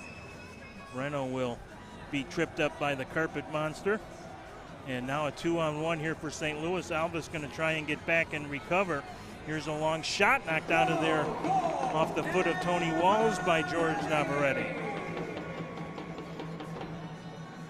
Enrique trying to push forward, but Pepe will be there to win that foot race. Yeah, Pepe had a nice first half. He's very busy on the ball. As a defender, he really controls the tempo. Yeah, always liked him.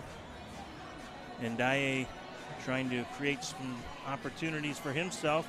Had a couple chances in that first half. Nice ball to JT Thomas, then taken away nicely by Victor Pereras. Off the boards to Carvalho. Carvalho, he's taken down, and they will say play on. Yeah, and Daye certainly shows some real skill for such a big man. Real tidy, quick feet. Hasn't been quite as sharp this afternoon as we saw him up in Harrisburg. Had 3 assists in that game Friday.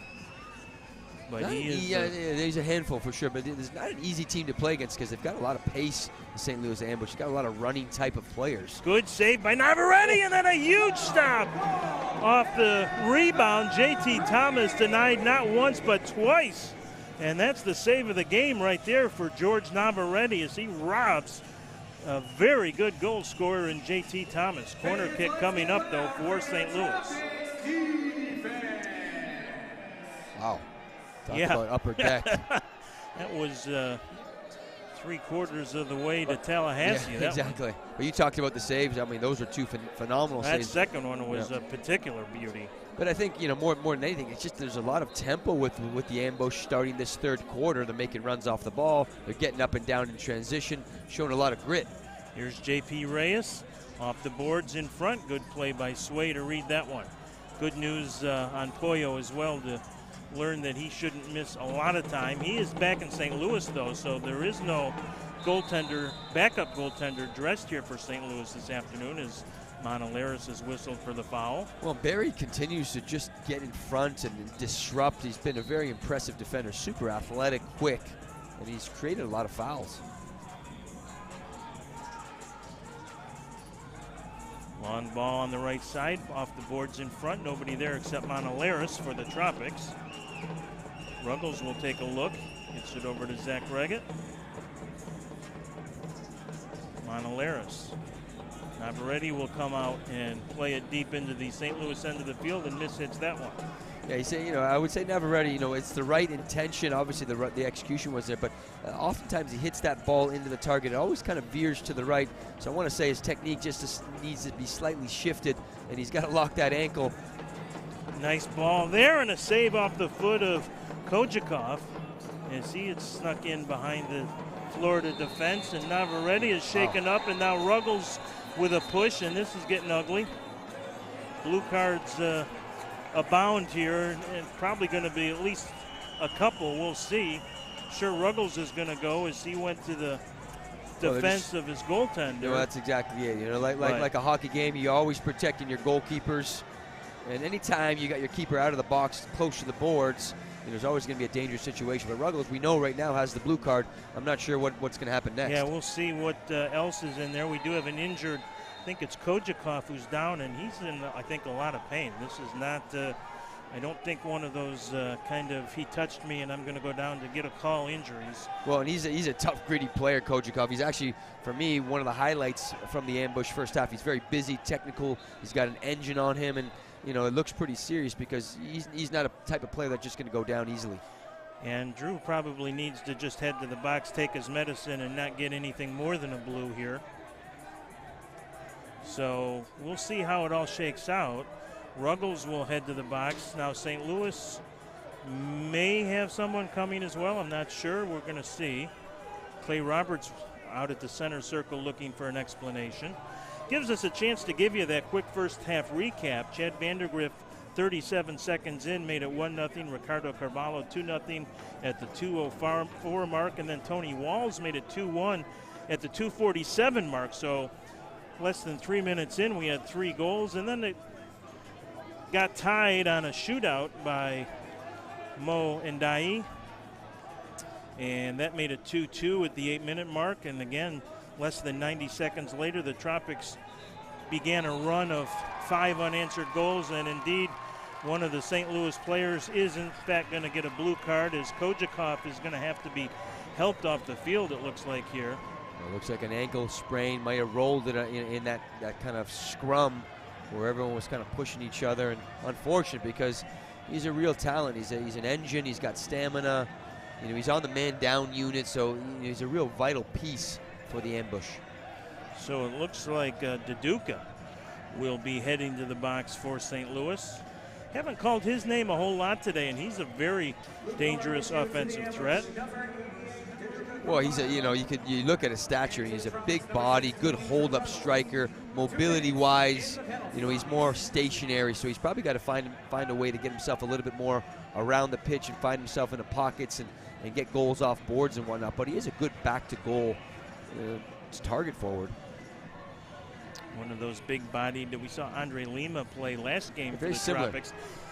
That's exactly who Clay Roberts said Andre Lima reminded of him was Daduka, and if he can somehow coax that kind of contribution from an Andre Lima, who has not played much indoors but an excellent outdoor player, if he can pick up some of the nuances here over the next month or so, we may have not seen the last of Andre Lima. So it is offsetting penalties. Ruggles and Daduka. We'll get the official call here for you in just a moment. So Reggett started that 5-goal streak for the Tropics. Carvalho, Enrique Pereira twice, once on a shootout, making it 7-2. Then J.T. Thomas and William Eske with goals late in the second made it 7-3. The only goal here so far of the third belonging to St. Louis by William Eske. So that's where we stand as we play 4-a-side here, which is always interesting and a little dangerous. A lot of open space out there.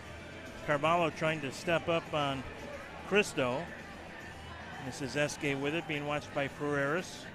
Yeah, they really understood the 4-side. I mean, there's just so much ground to cover. I mean, it certainly could be exciting, but these players are going to be absolutely knackered after this little spell. Good play by Sway to come off his line. He read that one well. And Daye trying to get it away from Sandoval. Gets it through briefly to Cristo. Doing a little ping pong action here, and St. Louis will finally settle. This is Sam Guernsey, veteran defender, came over from the Baltimore Blast. Very good acquisition by St. Louis. SK, he'll head to the bench now with 56 seconds left in the coincidental blue cards. Yeah, at this point, it really becomes more like, can you get a guy to beat a guy off the dribble? I mean, you know, the offensive side of things, you can see both sides are a little bit not understanding what to do with a 4 against 4. Yeah, you don't see it a lot, and yeah, 1v1 skills can become especially important. Here's Ndiaye, going to be watched by Carvalho. Good play by Ricardo to stick with the big man for St. Louis. Barry has it at the yellow line. Here's Ndiaye. Off the boards, well played there by Navarrete. And you can see the way he plays the boards, other than that first initial bobble that he had that goal in the first quarter. And here's a steal by Kyle Williams. Williams over to Oliverio. Shot saved by Sway, and a beauty. Yeah, and I think, I mean, it is a good save from Sway. I think Breno's probably got to shoot far post. Hoxie's lurking there, and you really pretty much always have to go far post. Might have been another own goal because Hoxie was actually covered. 3-on-1, it kind of turned into a 3-on-2, but definitely a numbers situation as Kyle Williams pushes it ahead. Williams has got Hoxie with him, going to lay it off to Hoxie. Hoxie off the boards in front, was looking for a run. A foul called, though, as Williams was taken down, so Florida will get a dangerous restart spot here. Penalties are over, so Ruggles and Deduca are back out of the box now, and in fact will face each other here on this restart. Ruggles was looking for Hoxie far post. Williams trying to keep it alive. Does, and Ruggles will control. Being watched by Deduca. Not a good ball as he tried to set up Oliveria. Here's a 2-on-1 the other way if St. Louis can hurry. Deduca making a run as Robert Cristo is spilled. Well, he's a big man as well. It was a nice opportunity from the big man. Vandegrift gets by Cristo. Chad, long shot, and that is I'd say it's a bit of a sloppy third quarter so far for both sides, but you know, obviously the Ambush have one getting closer, 3 goals only, 7-4, but I'd like to see the Tropics just to be a little bit more sharp starting this third quarter. Yeah, for the Ambush, pretty good start overall as they have the only goal. We'll take a break. It is the Florida Tropics 7, the St. Louis Ambush 4.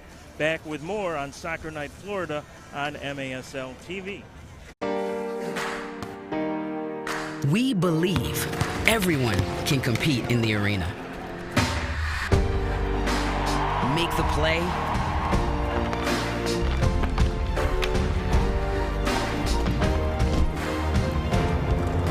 and score the winning goal.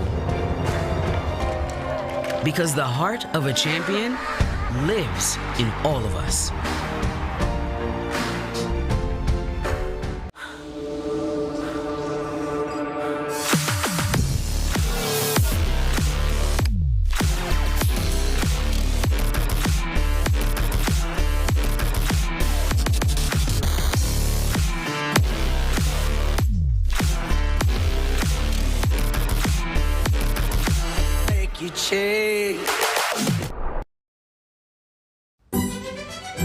Okay, so I locked my keys in my car. It could happen to anybody. Anyway, this guy shows up with this piece of metal to unlock my car. Does that thing work, I asked? Like a charm, he says. What happened next? I don't like to remember. You wouldn't believe what he did to my car. Should have called Papa Lock. Papa Lock's friendly professionals will have your door open fast. Back here at the RP Funding Center in Lakeland, Kojakov trying to test out that ankle. And he was moving a little bit better than he was when he was leaving the floor, so we'll see if they can get him back, which would be important if St. Louis has a rally in them as Reggett and Barry go down, and then Barry with a little swipe. Now we got blue card is up. Yeah, this is going to be against Reggett as the card is up, and Zach Reggett going to go to the box. And no reason for that blue card at all. I mean, there was nothing dangerous about that situation. Zach just wrapped him up and kind of fell to him with the turf. And well, you know, I think it was the initial contact when they fell on top of each other. Zach tried to, you know, soften the blow. But that's unfortunate for Zach Reagan. But big opportunity for the ambush here. They're only down 3 now with their first power play 4. So it gives us an opportunity to see what their 5-on-4 looks like. Well, the officials have called this one pretty closely here this afternoon, and if you're a player, you kind of have to adjust to that, knowing that the blue cards have been fairly plentiful, and St. Louis with a chance now to pull within 2 on the power play. Well, you got Taylor Walter-Bond playing at the top. Obviously, Anthony Rico out with a little bit of a growing tweak. Should be back soon. Just talking to him at halftime. You got Taylor Walter-Bond manning the top with the diamond. Ruggles on the left, Kai Williams on the right, and obviously Monteleris at the back. St. Louis comes in with a 38% power play percentage this year. Nice play by Vandegrift. Tries to feed Kyle Williams downfield, but intercepted there by Christian Briggs. The Tropics on the penalty kill at 69%, so that's fairly decent. There's a turn and a shot by JT Thomas. Rebound try by Daduka is off the mark. Not by much, as Ndiaye will reset the offense now. Long shot by Tony Walls, and that didn't miss by much. Well, I think, yeah, you got to get some substitutions if you're Tropics. Get Taylor Walter-Bond off. Yeah, let's get Enrique up front. I always like this tactic for the man-down unit, because if you've got a big man like Enrique or a Zach Reagan that can, you know, maybe take out 20, 30 seconds off the clock, it's a big help for the man-down unit. Still 1:10 to go in the man advantage for St. Louis. Barry steps up. So the Tropics not able to keep possession and run perhaps as much clock as they would have liked. Nice ball down to Daduka. Look out here. Here's Daduka. Gets around Monteleris. Daduka with it. And nice play by Bruno Enrique as he comes back to help out defensively. And Navarrete comes out, and he got kicked, I think, in the head or a knee to the head. I think it was inadvertent, as they want Nick Olgi to come take a look. Well, yeah, anytime there's head contact, right. I think the league is, listen, let's just make sure there's no concussion. Let's go through the protocol. Is the keeper okay? Is he coherent? But it looks like he's okay. Yeah, well, they didn't ask much, so. They really didn't. Yeah. I don't know if there's any protocol, actually. Not an official one, apparently. Other than, are you okay? Yep, yeah, good to go. All right, here we go. I believe George got knocked in the head. Only the way he reacted, he was holding his head, so. Or it could have been an Oscar performance there. Maybe he was just trying to play a little bit of gamesmanship and take it, you know, again, you know, back in the day on the man down, we would certainly take advantage of any opportunity we could get our breath back. And overlooked in all that, perhaps the good defensive play by Bruno Enrique to get back as Daduka was in on a 2-on-1, and boy, that is not something that a goaltender wants to see, having a guy like Daduka and his bazooka staring down the wing at you. Well, you got the tactic now from the ambush. You're taking the big man off, because right now Ruggles has possession of the ball. I would anticipate once the ambush win the ball back, that he would come back on, the big man, the good target forward. So Navarrete is coming out. And that may be just protocol where you have to go out if play stops, and he may be going back in a short bit at the next break. He looks to be fine on the bench. Yeah, he certainly didn't have any ill effects running to the bench, but Brett Petracek, and remember, St. Louis does have the man advantage, so he comes in cold, and now it's headed out of play, and I think George will come right back in, and he does. So that was actually one time when the Tropics were happy to see it go out of play. Well, and that would have been difficult for Brett Petracek, because no warm-up, coming in on the man down 5-on-4, and he's got to come up with something. So that was a good substitution. 40 seconds left in the St. Louis power play. And Ndiaye with it, being watched by Williams, down to Daduka. Tried to get it in front of Thomas, couldn't do it. Ruggles has it. Ruggles can't clear the zone, however. Vandegrift going to try, can't do it. Here's Ndiaye with a shot, never got through. Vandegrift is undercut a little bit, falls to the turf, and the foul is called. Just 20 seconds now left in the man advantage. Well, it's been good from the Tropics on the man down unit, working hard, blocking shots. Yeah, St. Louis really hasn't had a great opportunity as it's turned out. Kyle Williams trying to get forward, being pinned over there by DeDuca, literally, and now the whistle goes. Enrique will pick it up, takes a dribble, takes a shot, another look, still with it, and might have waited a little too long. Now Ruggles with a shot as the penalty is over and Zach Reggett is back on the floor. Reggett trying to double team over there against Cristo and is able to get the turnover and possession to the Tropics as Cristo with some quick pressure, and it goes out of play. It'll be a kick in for Florida. Well, that was a nice 1v1 opportunity from Enrique. He's really deadly on rolling that ball back. He kind of reminds me a little bit of Victor Perez in their dribbling type of skills where they kind of try to pull the trigger quickly, open up, and then they just cut it back with a soul roll. There's a shot by Pereiras, and don't know if that was going wide or not, but Guernsey got in front of it. Here's Sandoval's shot, doesn't get through, rebound, go! We talked about the unsung hero of the Tropics, Sandoval, gets himself in a good offensive situation. Victor Perez elects to go far post. The ball's bouncing around and comes back out, and I think it's just a kind of a mucker type of goal where Sandoval just in the box and finishes. Good hard work by Sandoval. Like a shooter in basketball, you got to follow your shot. That's what Yoshio did and is able to get it past Sway, and here's a look at the replay. Looks like Perez just slips it inside and, you know, again, comes back off a little bit of a redeflection, so maybe Victor Perez maybe picks up an assist, and it's a great goal from Yoshi. Apologize for the little bit of a technicolor issue with our that may look good on TV, who knows?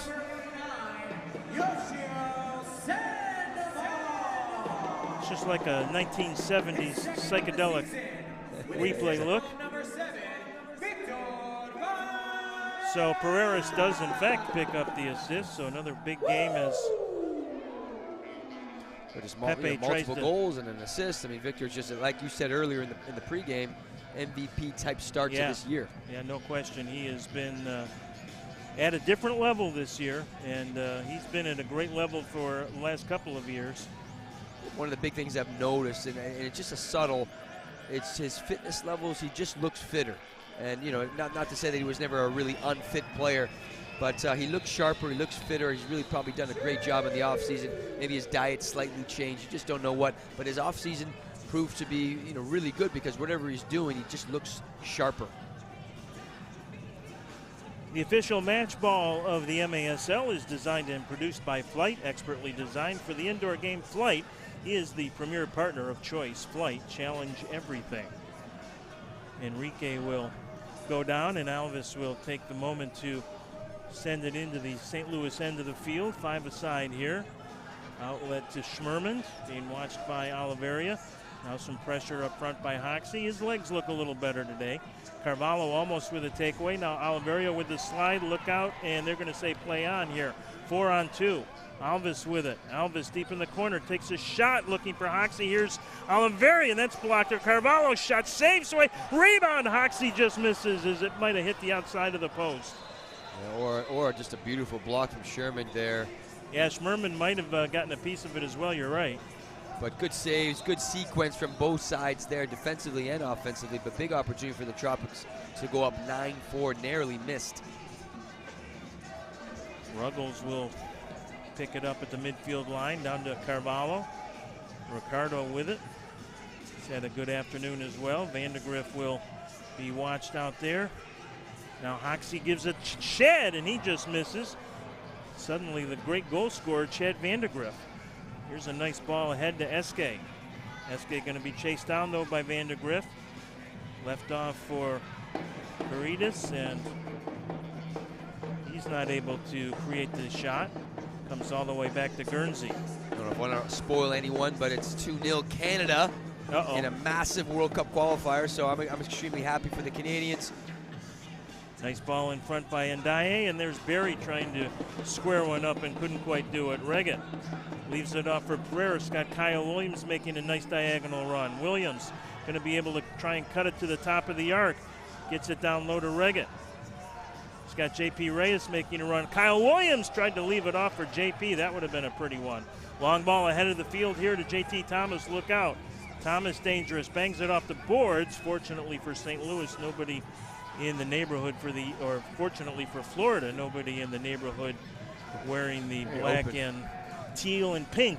That's like a Premier League game on a Saturday morning, just up and down. The tempo was great. Yeah, it's really picked up here midway through, and now getting into the latter stages of the third quarter. St. Louis kind of at this point maybe a little caution to the wind, down 4 goals, which is always dangerous against this Tropics team. There's a hold by Ruggles, and they are going to bring out the blue card, properly so. Yeah. And again, is there really any reason for that? Well, there's a lot of talking right now. Other than just trying to get away with something. Oh, it was a nice spin move from the big man. Good spin move inside. Ruggles does pull his shirt, so it is a blue card. I know he's complaining about it, but it was a nice spin move from the big man coming inside. And another blue card. It's been a lot today. Yeah, well, and again, deserved. I mean, there's no two ways about that. When I think they're asking about it, last defender situation, I'm not exactly sure if it was. I think that's what St. Louis was arguing there. Still a restart from just outside the top of the arc, and another power play chance for the ambush to kind of climb back in this one here. And Daye and Cristo will. Well, this is tough because you're losing Ruggles on the man down unit, and he's very good at anticipating and reading. So this is a tough one. You've got Yoshio coming in, he's a very capable defender to play in this diamond with Walter Bond up top. Good block by Monolaris, and then he just sent it out of harm's way for a moment. And Daye going to be watched up top by Williams and Vandegrift. And Daye and JT Thomas playing a little back and forth. Mo will pick it up. Cristo gets it down to Deduca, back on top to Ndaye. Nice little ball to JT Thomas, didn't get a lot on it. And Monolaris was easily able to clear it out of the box there. Thomas again. Over to Cristo. Cristo down low to Deduca. Shot, good save that time by Navarro. Actually, that was Cristo taking the shot. There's a long attempt by Ndaye off the mark. Still 59 seconds to go in the man advantage. This is where it becomes really hard because the Tropics are getting fatigued. They've got to figure out a way if they can get a substitution, or else you're going to continuously get pinned back. Yeah, and they may not because we've only got 25 seconds to go in the quarter. Here's Deduca again down low, tried to feed it through to Thomas, got knocked away, and Daye picks it up. Still 35 seconds in the man advantage. Again, a ball across to Ndaye. He's going to tee it up and miss that one badly. Comes all the way back to Tony Walls. Banged off in front, and Daye going to try again. And Daye now moves to the top of the arc. Tried to feed it through to Cristo at the horn, but time will expire here on the third quarter. So St. Louis will still have 21 seconds to go on the man advantage. When we return for the fourth quarter, we'll do it in just a couple of minutes. 3 in the books here in Lakeland. It's the Florida Tropics 8 and the St. Louis Ambush 4. Back with the final 15 minutes in just a couple of minutes, but actually we're going to stay right here for our special presentation for our honorary veteran of the game. Participated in almost every U.S. military action, from Desert Storm to Operation Iraqi Freedom. He is a master air battle manager with over 3,600 hours in the Century E3 AWACS, of which nearly 600 were combat hours. He was deployed to Romania as part of the war in Serbia for Operation Allied Force, and to Kuwait twice for Operation Southern Watch. Lieutenant Colonel Thompson has been awarded the Meritorious Service Medal with 5 oak leaf clusters, the Air Medal with 3 oak leaf clusters, Airman Achievement Medal, Air Force Nomination Medal, National Defense Service Medal, Armed Forces Expeditionary Medal, Southwest Asia Service Medal, Kosovo Campaign Medal, Global War on Terrorism Expeditionary and Service Medals, Korean Defense Service Medal, and the Kuwait Liberation Medal from the government of Kuwait. Jeff is joined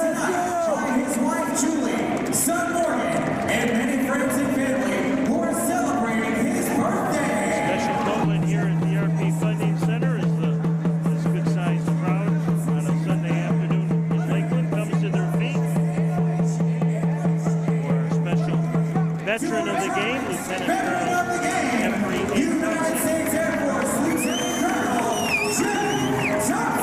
Break in the action. We'll return with the fourth quarter in just a moment. It's the Tropics in St. Louis 4. This is Soccer Night Florida. It's the Florida. My name is Tom White, St. Joseph County Youth Soccer Association.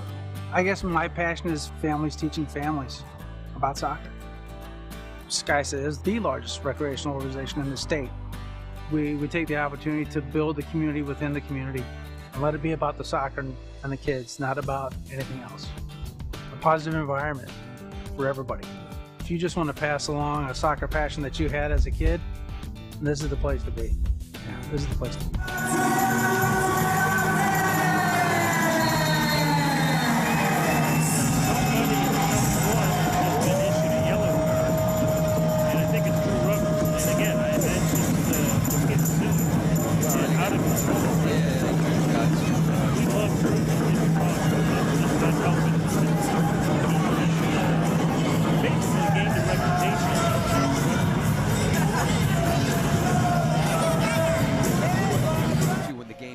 We're talking playoffs. You really can't afford right. to go on man down or lose one of your top defenders with a 5-minute yellow.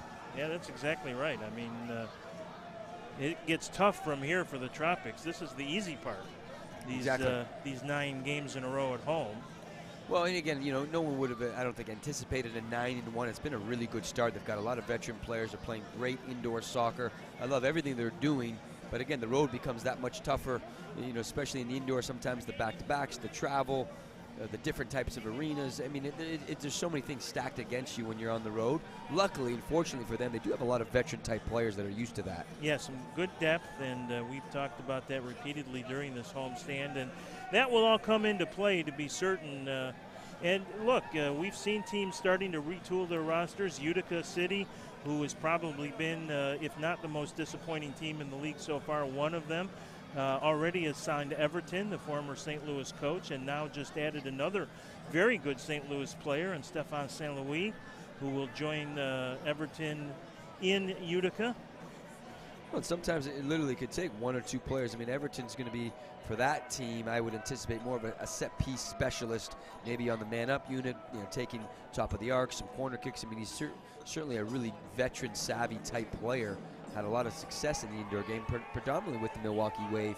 And then the big man, St. Louis, you know, he's a handful. And now a red card has been shown, and Drew Ruggles is out of this game. I mean, that's just not good. I don't mean to be overly critical, but that's just unnecessary and not good. Well, and especially if that hinders that next game on the road. Yeah, red card, he's going to miss a game. He's done. Yeah, he's done for Dallas now as well on February 12th. Well, for Drew, he can just have a whole month of no soccer at all, because that's the only game the Tropics have on their schedule between now and February 26th after we conclude here. Well, if he's nursing any injuries, you certainly got some time to recover. Well, right, but that is just an inglorious end of the afternoon for Well, I would say, you know, Drew Ruggles is certainly his own type of player. He does like to talk back, and he's very aggressive and intense, and, you know, you want to keep those qualities. But, you know, certainly I think from our perspective, you know, you're hurting your team by getting in the box and getting the yellow cards. Obviously, a red card's a massive blow for Clay Roberts. But, you know, in his younger years, Arico was not at that same level in terms of talking that much, but, you know, he would get a lot of cards and whatnot. He would play with the emotion, and it would be in the heat of the moment, but he wouldn't continue. Yeah. You know, there's a time and a place, and look, if you're an official, I don't blame him. I mean, you tell him how many times you're going to tell him to stop before you pull the card. So blue, yellow, red. There isn't any other cards left in the pocket. Exactly. So you know. Well, it's unfortunate that the Tropics got to kill this man-up situation, and they've got 4 quality players. Montelares, you know, obviously the veteran. I love Montelares at the back. He always runs the show. Cool, calm at the back, and he's going to have to really step up here in the 4th quarter. So the good news is there's only 19 seconds left in the man advantage. Andrew Hoxie is in the box to fill those 19 seconds. And the Tropics will get the kickoff here in the 4th quarter, so they can play it back and should be able to maybe effectively run those 19 seconds off. Long ball down to Carvalho. Reggett in there as well. Zach has a shorthanded goal this year. Loose in the area to the left of Sway, and St. Louis will come back here. Not sure if Ricardo was supposed to be on the man down unit. For some reason the penalty clock is not, yeah, he should be out of the box, I think, now. Not sure why he isn't. Here's a chance in front. Unless Drew picked up a, yeah, the Tropics bench is like, hey, the time is up. He should be out. I mean, this is wrong. This is just flat out a mistake by the officiating crew here. It's another 2 minutes. Unless there's something that's happened that I don't know about. Well, and that the it Tropics could be the red bench card. doesn't know And about. it could be the red card from Ruggles on the bench that Yeah, but gets another. that doesn't affect the penalty time. The blue card time is still just 2 minutes. Yeah, the red and the yellow, I don't believe, unless that's the only thing I can think of because yeah, it started over again. Maybe with the red comes an automatic blue as well. Thinking. Yeah, you might be right about that because the officials are certainly not thinking or indicating, and the Tropics bench has stopped their frantic motions to the box. So yeah, I think that's probably what happened. We'll try and sort it out for you in just a minute. Yeah, as far as I remember, a red card certainly is an automatic man down situation. So that's 2 penalty kills in a row, and that can really fatigue your unit. So a big effort from the Tropics here, and obviously a huge opportunity for St. Louis with a back-to-back power play. The Tropics are still questioning the whole thing, so let's see how it all plays out here. So Ruggles gets, yeah, it is a red card with a power play. That's exactly right. So it's a yellow card for dissent, and then a red card that invokes the automatic power play. Well, I'll tell you what, Hoxie did a great job because the bench was waving him on, and if he went on, then that would probably have been another blue card. So the Tropics will still play shorthanded for another minute and 9 seconds. But yeah, that's, I mean, yeah, that's just really penal, and Drew Ruggles has got to be better. There's a shot, go! Oh, goodness gracious. Wow! I think that hit the upper. I don't think you can get any higher. Top shelf free kick from the big man Alves to really put their team in an advantage with 9-4. But man, that was a cannon of a shot from the big man. Yeah, we said Rafa Alves has that big shot, and he's not afraid to take it from distance. And that's the second shorthanded goal of the year for the Tropics now. Zach Regan has one, so St. Louis with a little dose of their own medicine. They came in with 4 shorthanded goals. Here it is again. That is a double doinker. That is a John Madden special. A double doinker. That one for you, Coach. Off the left upright, off the right upright, and in. And the keeper really couldn't do much about that. I mean, that's top shelf. And big goal as well because, you know, being on that man down unit, a back-to-back man down unit, really unfortunate for St. Louis because that was as good as it gets for a free kick goal. Yeah, that could be a backbreaker, although St. Louis still has a lot of time with the man advantage and a lot of time here in the fourth quarter, so this one not over by any stretch. DeDuca with it to Schmerman. The ambush playing with some urgency here as they chase 5 in the fourth quarter. Of course, the Tropics had 6, and there's one of them back quickly. Nice little move there by Robert Christo. And he's had actually quite a few chances tonight. He's missed a lot, and so that was a nice tidy finish. Gets them back into the game, 9-5. So the Ruggles penalty indeed cost the Tropics. Yeah, I'm just distressed by that whole sequence because you can't have basically your best player putting yourself at putting your teammates at such a disadvantage. Well, sometimes too, you know, a red card like that. Now he misses. Basically, your best defender misses the next game, and you know, let's say they go into Dallas, they don't have full strength. They lose another game. Sometimes that momentum can catch up you just by one red card or one foolish play. Not that Drew Ruggles, by the way, cares that I'm distressed about it, but perhaps Clay Roberts will have a thing or two to say. And now we've got a yellow card, I think. Oh, it's a blue card that's coming out. I got to tell you what, we may need to look in the record books because honestly, right? We've got a lot of blue cards on the day. And that's a delay of game blue card. Tony Walls is a veteran who knows better, and now he draws the yellow. I mean, the officials busy tonight. I think got up on the wrong side of the bed today. Kermit Quisenberry doesn't like that 29-degree wake-up weather here in Florida. Austin Saney is the other official on the floor. I'm not sure why there's a yellow, because I think he must have just the magical word. I don't know, because yeah, it wasn't a strenuous and continuous conversation on the way to the box, but Tony Walls, and that's a loss for the Ambush. He's arguably their best player, or certainly one of them, as is Ruggles with the Tropics, and those are two guys that know better, I can assure you. Here's Vandegrift. So the Tropics. Well, it's a 5-on-5, so it actually wasn't a blue card, right? It was just a yellow because it is a 5-on-5. They did. Yeah, I think he made a mistake. Yeah, it must be, because they did pull a blue. And yeah, normally delay is not a. Here's Carvalho with a shot, and he whistled that one wide. Yeah, normally a delay is just a yellow. So that I think you might be right. They did definitely pull the blue, but. Good tracking from Vandegrift, always a good, gritty, tough defender. Good transition defense. Been a lot of confusion here in the fourth quarter, and there's a handball out of the box, and there's a blue. Now that's get the record books, right? We gotta get the record books. I've never seen this many blue cards. It's a little crazy. You're right. Well, unfortunately from the keeper, he just kind of rolled his ankle, and he just elected to say, "I got to touch it with my hands because I rolled my ankle." And now St. Louis is going to be under the gun because they don't have a backup. Yeah, their other keeper got injured as well. Yeah, he had an ankle injury up in Harrisburg on Friday night. Well, this is the crazy way to end the 9-game homestand. Crazy schedule and a crazy finale to this stretch of games. So we'll have to see whether or not. Well, just very disruptive game with all these cards. I mean, I would imagine the fans are just scratching their head and what's going on with the yellows, the reds, the blues. And now we have an opportunity for St. Louis Ambush to probably have to put a player in goal.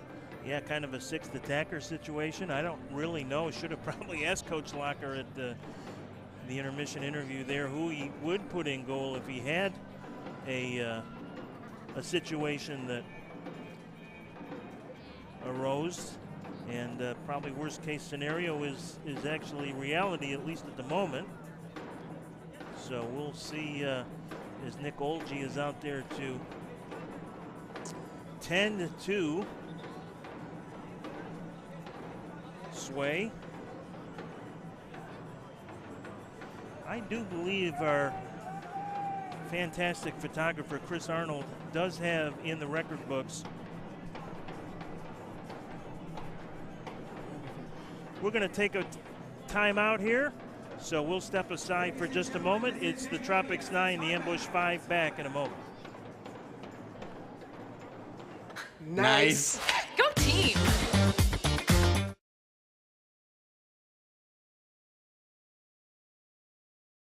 Help members access their money anytime, anywhere. You're telling me that my Together Credit Union checking account has no minimums or monthly fees? And I can get cash for the game with Gary at pretty much any ATM? Uh-huh. Nice. Go team!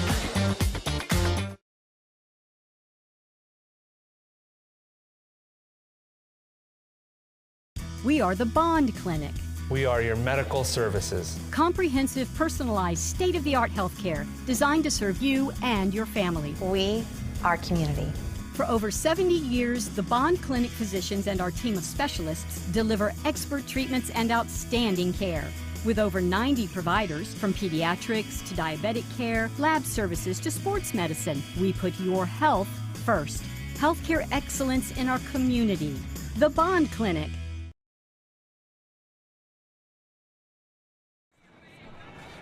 So Ricardo Carvalho will be getting a shootout here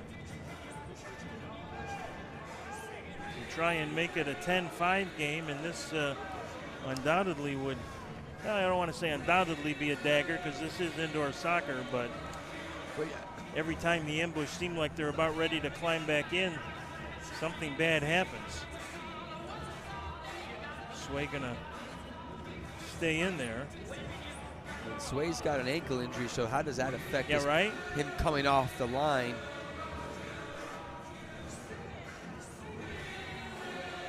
They're still trying to figure out the penalty time here. Well, there's just been so many, so you can't blame the referees. Right? They got to be confused. By the way, we do have the official Chris Arnold record book up, and the record overall for most blue cards in a game against the Tropics is 6.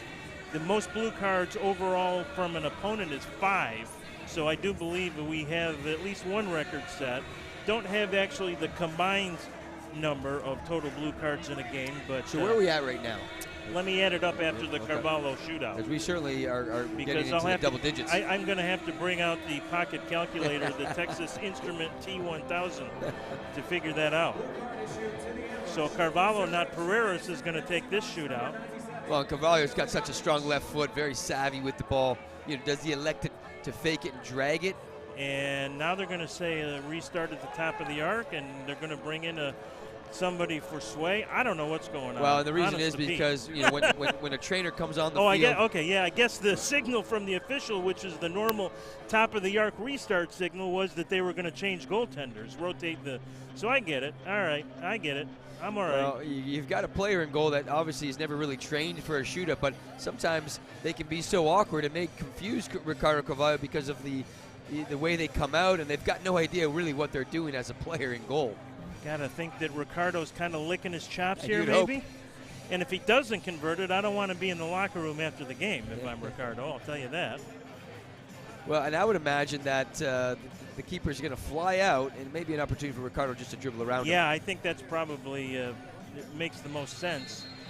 Here we go. Carvalho takes a shot and a goal. So that's a little candy from a baby there for Ricardo Carvalho, but he'll take it. Well, his goals against average isn't going to be good. It's always difficult. You talk about the replay there, Robbie, and I'll see if I can add up the carnage in the penalty box. Well, yeah, exactly. Just a lot of blue cards, but just from a finesse standpoint, Ricardo was very calm, touches the ball, gets his head up, sees the keeper off of his line, and just slots it to the bottom left corner. Really nothing the keeper could have done. You can't really expect too much from a player going in goal.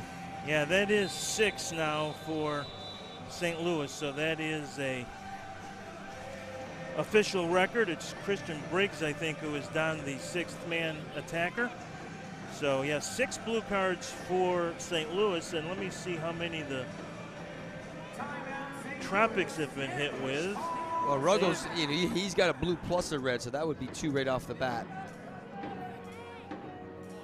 5.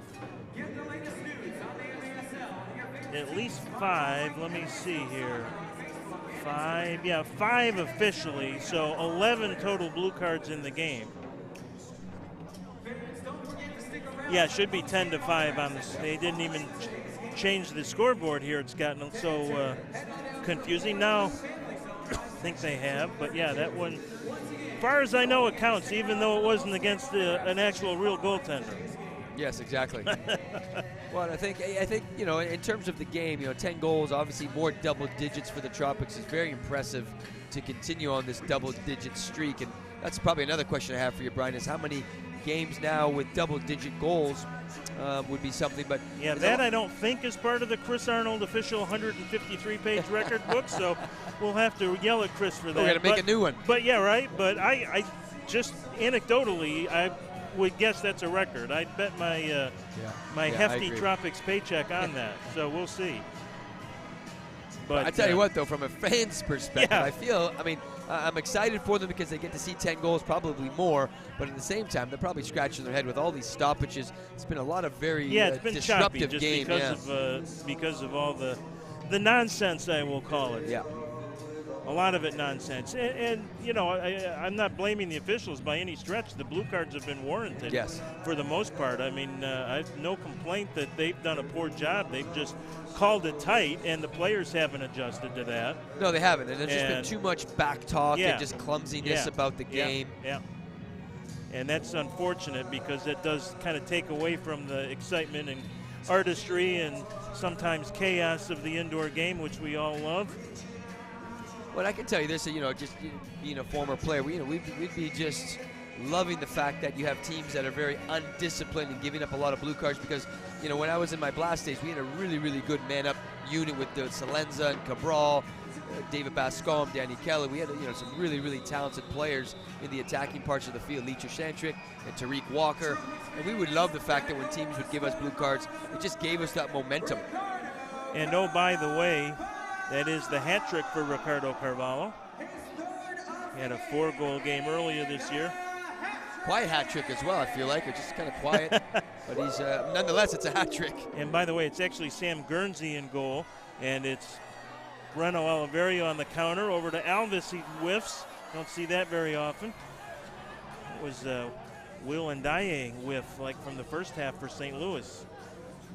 You got so much space and time, you get a little too excited, and you hit nothing but air. Oliverio will try and send Enrique away, but Guernsey will come out. Well, sometimes Guernsey, too, now he's going to be a real true 6 attacker, and you might as well just keep him up there. You're down 5 goals. You might as well give it a shot. And there's a shot and a goal by J.T. Thomas. Again, just too much space in the box for a dangerous striker like J.T. Thomas, and St. Louis is going to refuse to go away. It's now 10-6. 10-6, 4-goal lead. Beautiful shot from Thomas. Again, a second goal on the night. And you look at the keeper coming all the way out to past half, plays it down the line. Little slip ball inside. Breno loses his runner, I believe, and J.T. Thomas wide open in the box. So, still a ton of time. Almost 12 minutes to go here in the fourth quarter. And as you said, if I'm Jeff Locker and Jamie Swanner, I'm basically playing the rest of the way with a 6th attacker mentality here. No, I think that, and that's always difficult to play against 6 attacker because you got to just build a house and hope to get a few of those open net goals. But if you don't, you're in a real problem. Hoxie looking for his first, was actually trying to set up J.P. Reyes at the top of the arc. Nice through ball to Barry. Marcel Barry from a sharp angle takes a shot well wide. Kyle Williams going to track it down ahead of Schmerman in the corner, then knocked out of there. Schmerman with a shot. Navarrete gets the body in front of it. Carvalho will come out of there with it. Hoxie going to make a run. Here's a long try by Carvalho. Don't know if he knew that Andrew Hoxie was making a run. Here's Hoxie with it. Hoxie got men in front, takes the shot, had J.P. Reyes at the top of the box. Yeah, nice save. Yeah, good save by Guernsey. Hoxie was a little deep on the angle there, but certainly have seen lots of goals from that angle through the years. Here's Deduca with it. Zach Reggett will pick him up. Yeah, these games are tough because I'm looking at some of the players on the bench, like a Hoxie, just hasn't got a lot of minutes. Part of it is because there's been so many cards. Yeah, it's been choppy, no question, and that's just the nature of how it's gone here this afternoon. But overall, the Tropics 10 minutes and 40 seconds away from their 10th official Winn-Dixie win of the year. But work to be done still. Reggett with it. Reyes makes a looping run at the top of the arc. Doesn't get it. Chad Vandergriff will. Now there's situations here where the Tropics need to play the ball quickly but get substitutions so defensively they're not going to be fatigued, not stay on too long. You have a nice 4-goal lead. It's about staying sharp. J.P. Reyes plays it back out to Williams. Williams going to come forward now and switch J.P. back to his defensive spot as Kyle Williams knocked off his pins. As J.T. Thomas ran some interference there. Everybody okay along the near boards? We got the little guy out. Yeah, right. 4 or 5-year-old getting a great look. A little more up close and personal than they bargained for. But that's some of the fun of coming to a MASL game, especially if you're fortunate enough to have seats right along the boards there. It's about as up close and personal as you can get it. Reggett trying to hold off the St. Louis defense. That's Christian Briggs, and Briggs going to be whistled for the foul. Yeah, a lot of hand on the back of Reggett from the big man Briggs at the back. Grappling, so it was a good call from the referee. Yeah, and he's got some good size, does Briggs. SK being watched in their shot. Goal! Beautiful. Chad Vandergriff, or rather Taylor Walter Bond, does the hard work, and Zach Reggett gets the result. Yeah, just defensive pressure. Again, we say it time and time again from the target and the second forward. They create a lot of turnovers on their own, and a good little slip pass, and Reggett just in the right place at the right time. A little miscommunication perhaps there on the back line as well, with Guernsey in goal. Really good. Just pokes it away, and Reggett just lurking in the box. Easy finish. Yeah, nice play by Taylor Walter Bond. So Reggett on the score sheet again. Tropics man, Zach Coleman, scored by number 8, Zach Reggett. Here's DeDuca trying to power in front. JT Thomas looks for the hat trick. Yeah, and he's had a bright day today. Obviously 2 goals, looks lively. They've had a couple good spots. The Ambush certainly have some talent, no question. Oliveria gets it ahead to Ricardo Carvalho. I want to bring something up in just a moment here when we get our next stoppage in play. Enrique has it. Enrique taking off the ball. I'm wondering, Robbie, if Ricardo Carvalho took that last penalty shot, because I don't remember seeing Victor Pereira's out here for a while. Well, and he may have picked up a knock, knowing that they're up 11-6 as well, and you've got a lot of time off coming up. He may have a little bit of a strain somewhere. He's sitting down on the bench as well. We haven't really seen him take a bunch of shifts. Yeah, it just kind of dawned on me as Guernsey makes a bid from about 70 feet. Oliveria gets out to Carvalho. And Elvis takes a whack at it after Briggs had knocked it towards the box. So yeah, you certainly are hopeful that, I don't remember any play in particular that Pereiras might have been shaken up on. Don't remember him coming off the field limping or Well, I'll have a look at to see who Breno changes with when he goes off. Because you've got Bruno Enrique playing as the target, Carvalho playing as the second forward, and Breno playing as the midfielder. So we'll get a chance to see who he changes with. So right now it's 6 attacker 4, and the Tropics have to build a house, sit in, and hope to find that open net. They have the benefit of a 5-goal lead at the moment, but that can change quickly with the 6th attacker. Here's DeDuca. He's a guy that can change it single-handedly. Gets it back to Guernsey, over to SK now. Back to Guernsey, who tries to hit DeDuca inside the arc there, and Tony Walls will bang it up in front. Whack at it by JT Thomas. Now here comes Enrique. He's got Carvalho with him. Oliveria going to make a run as well. Here's Bruno over to Carvalho in front. Bruno, go! Beautiful transition counter attack from Bruno and Ricardo. That's 4 goals for Carvalho. Another unselfish play from Enrique's goal. Another unselfish play from Ricardo. But you love the transition moment. Enrique's just such a quick player in those counter-attacking situations. Here's a replay, and nice unselfish play there by Carvalho and Bruno. Yeah, just a little simple give and go, back post pass, and we say it a lot with Ricardo. He's always looking for that back post.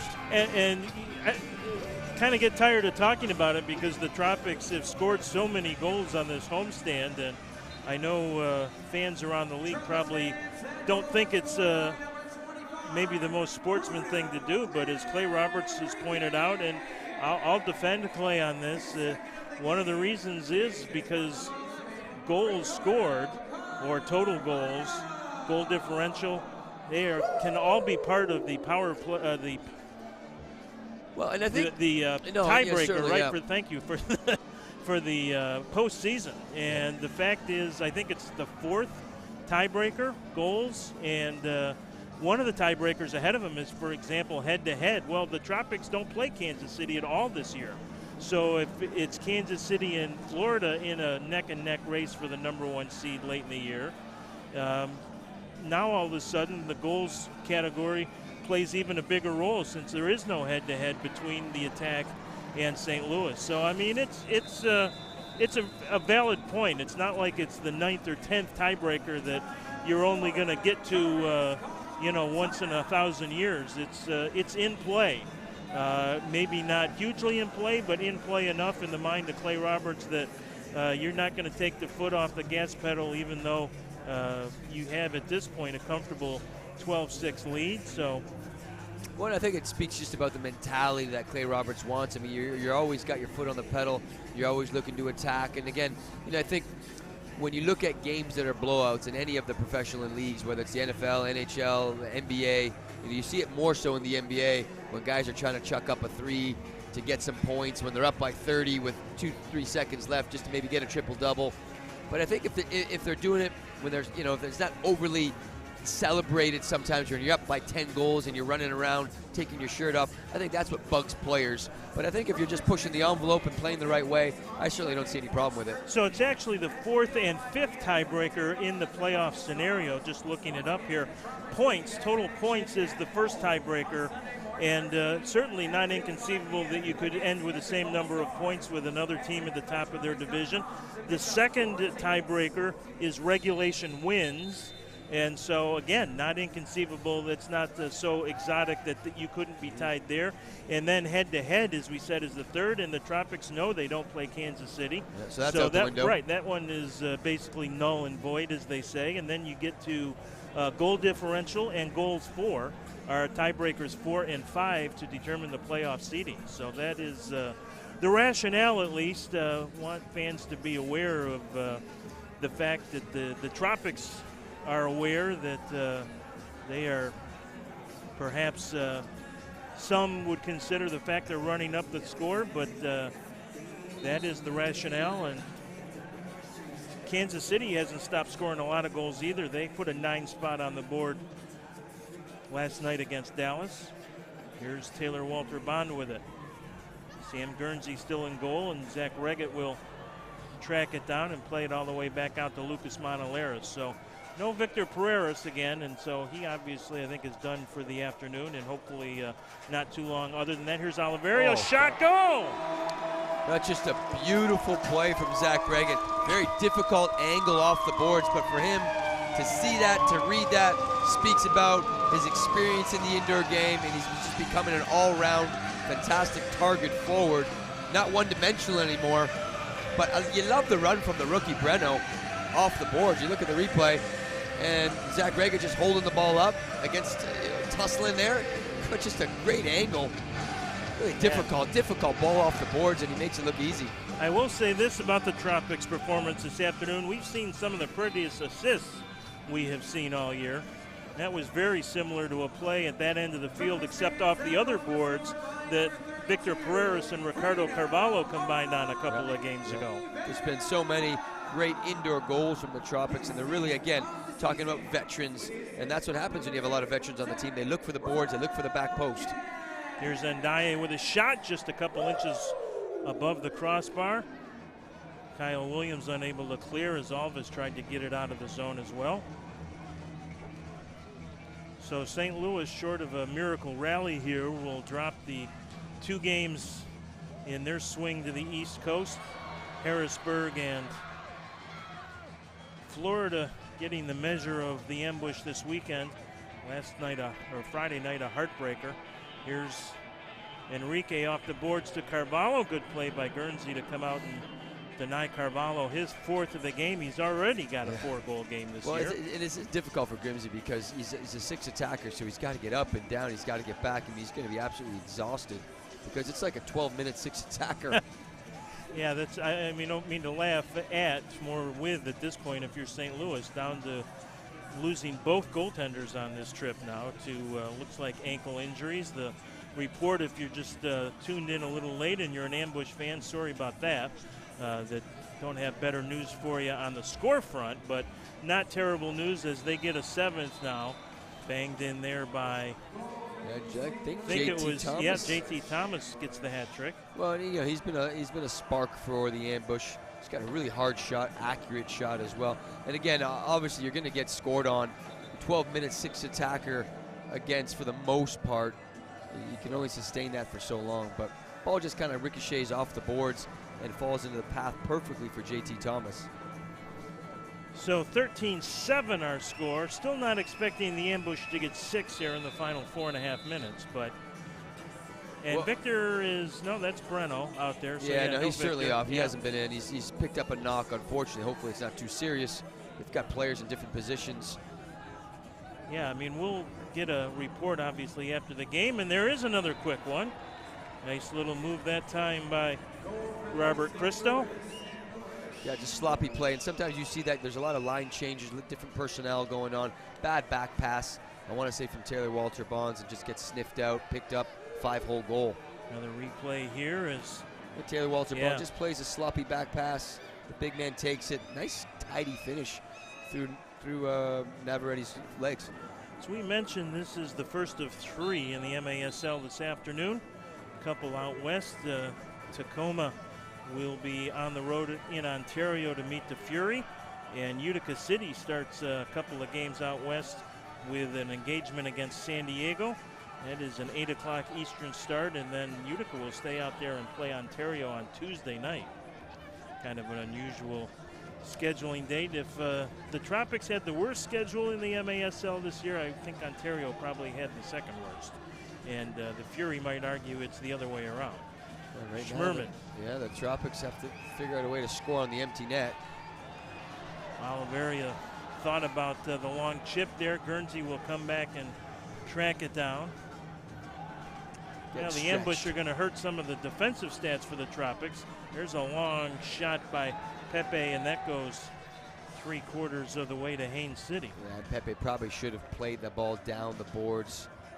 Would have been a better decision. But you're going to have a few empty net goals. I was always excited when the other team had 6 attacker, because that was an easy way for me to get some points finally, and I was always a defensive-minded midfielder, so my eyes lit up. Yeah, don't ever miss a scoring chance if one is presented to you. And again, we've had this conversation several times. It's a little redundant, but I'm of the mindset if you don't like it, play better. You know, that's ultimately what it comes down to. Well, and right now too, St. Louis, they're not backing down. They're not just kind of dogging it. They're looking to try to get back in this game. They're pressing the keeper. They've got 2 goals in the last couple of minutes, so they're really trying to push it as well. Here is Carvalho, gets it up to Kyle Williams. I will say there's one exception to that rule for me, and that's, you know, like high school basketball, if it's 100-2 or something. But look, it's pro soccer, and you keep playing hard to the whistle. Well, I think there's always that big debate. I can remember when the U.S. women's national team played Thailand in the World Cup. Right. It was like 14-0. Yeah, right. But the celebrations were just overboard. Yes. I don't think there was a complaint about, because I think it was a similar situation where goal difference could make the difference. Yes. And I think it's in the way in which they celebrated the goals at 12. You're 100% right. I remember that. You're exactly right. That was really the criticism.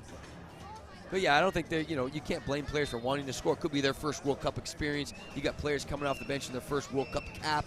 You want them to score. They're looking to score. But I think it was the celebrations that kind of probably didn't sit well. Maybe a touch over the top. Yeah, exactly. Yeah.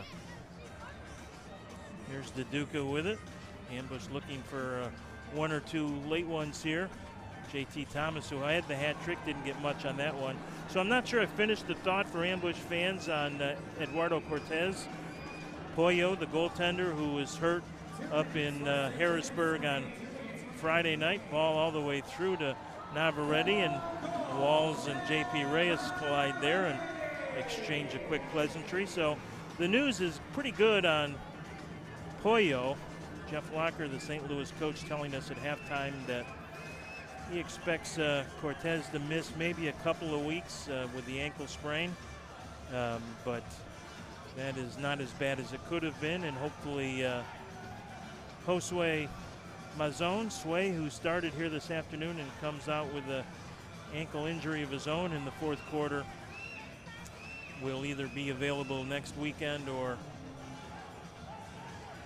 soon thereafter as well. But St. Louis down a couple of goalkeepers on this trip as Navarrete makes the save, and thought he might think about throwing it the length of the field to get a goal like his fellow teammate Hugo Silva did earlier this year up in Utica. I certainly wouldn't mind seeing an empty net goal from the keeper launching it. It's always exciting for the fans. Yep. But I can sniff out, I want to say there might be another long dumped in ball that may end up finding the back of the net for 14 for the Tropics. Would be not even the high water mark in goals this year. By the way, St. Louis back in action next Sunday. That is up in Milwaukee. That'll be a tough one against the Wave, who are starting to play better soccer. And anytime you have to face Ian Bennett, that's a challenge. Here comes Reggett. Reggett, top of the arc, over to JP Reyes. Reyes gets it in, takes a blast, and Barry steps in front of that one and pays the price. I think Barry's been one of the better defenders. A super athletic, quick, fast. He gets up and down the pitch. It's a really, really bright prospect for the Ambush. Been very impressed with his play today, even though they are down 13-8, giving up a lot of goals.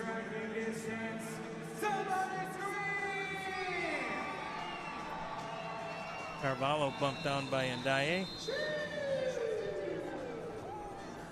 Quick restart to Reggett. Zach going to be double teamed over there, and Guernsey will push forward. One last offensive thrust here for the ambush. It'll be Schmerman. He's got that big shot, and he'll test Navarrete. Not that tough of a test.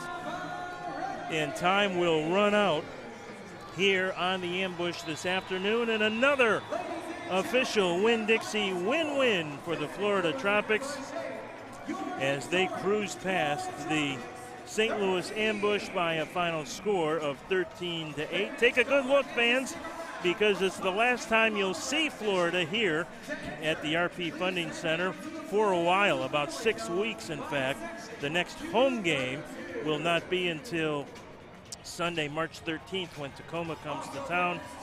Meanwhile, they will head on the road for 3 games in February, the 12th in Dallas, the 26th in Harrisburg, or rather Baltimore, and the 27th in Harrisburg. We'll be back to wrap it up with a post-game report in just a moment. The final, once again, the Florida Tropics 13, the St. Louis Ambush 8.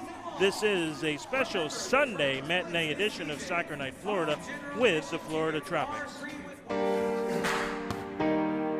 We believe everyone can compete in the arena. Make the play,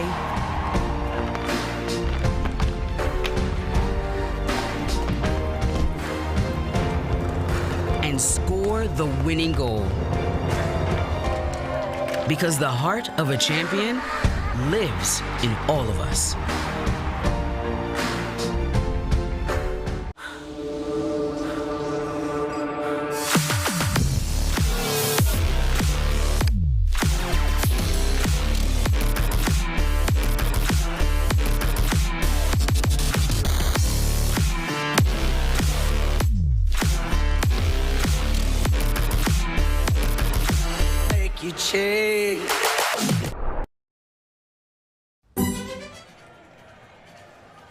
Time to put a wrap on things here from Lakeland, Florida this afternoon. The Tropics win it by a score of 13-8, so they improve now on the season to 10-1 and conclude this 9-game homestand 8-1. They lost the first one to the Ontario Fury by a score of 7-6, just a 1-goal loss, and have now won 8 in a row. That is actually 1 short of a team record, so when they go to Dallas February 12th, they'll be looking to tie the franchise record for consecutive wins at 9. Quickly, a recap, and we're not going to go goal by goal here because we'd like to be home before Tuesday night, so we can tell you that J.T. Thomas, the player of the game for St. Louis, a 5-point night for J.T. with 3 goals and 2 assists. William Eske with a goal and an assist, and Robert Cristo with 2 goals. They are the only 3 St. Louis players that ended up with multi-point games here this afternoon. For the Tropics, well, we know it was an offensive output. How about 3 different players with 5-point games this afternoon, starting with Victor Pereiras, and that hopefully won't be the storyline from this game. Victor did not play much, even I'm not sure at all, in the second half. We'll get a word on him hopefully afterwards, and you can check out fltropics.com for all the latest news and updates. But Victor with 2 goals and 3 assists, Zach Reggett with 2 goals and 3 assists, and Ricardo Carvalho with 3 goals and 2 assists, so 3 different players for the Tropics with 5-point games. The only other multi-point scorer was Bruno Enrique with 2, and the rest of the goals coming singletons from Chad Vandergriff, Breno Oliveira, Rafa Alves, and Yoshio Sandoval.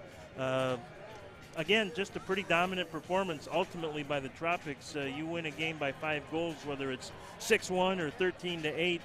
Not as good defensively as they would have liked, certainly not to the Tropics standards in that regard. But look, you have a 9-game homestand, you win 8 in a row.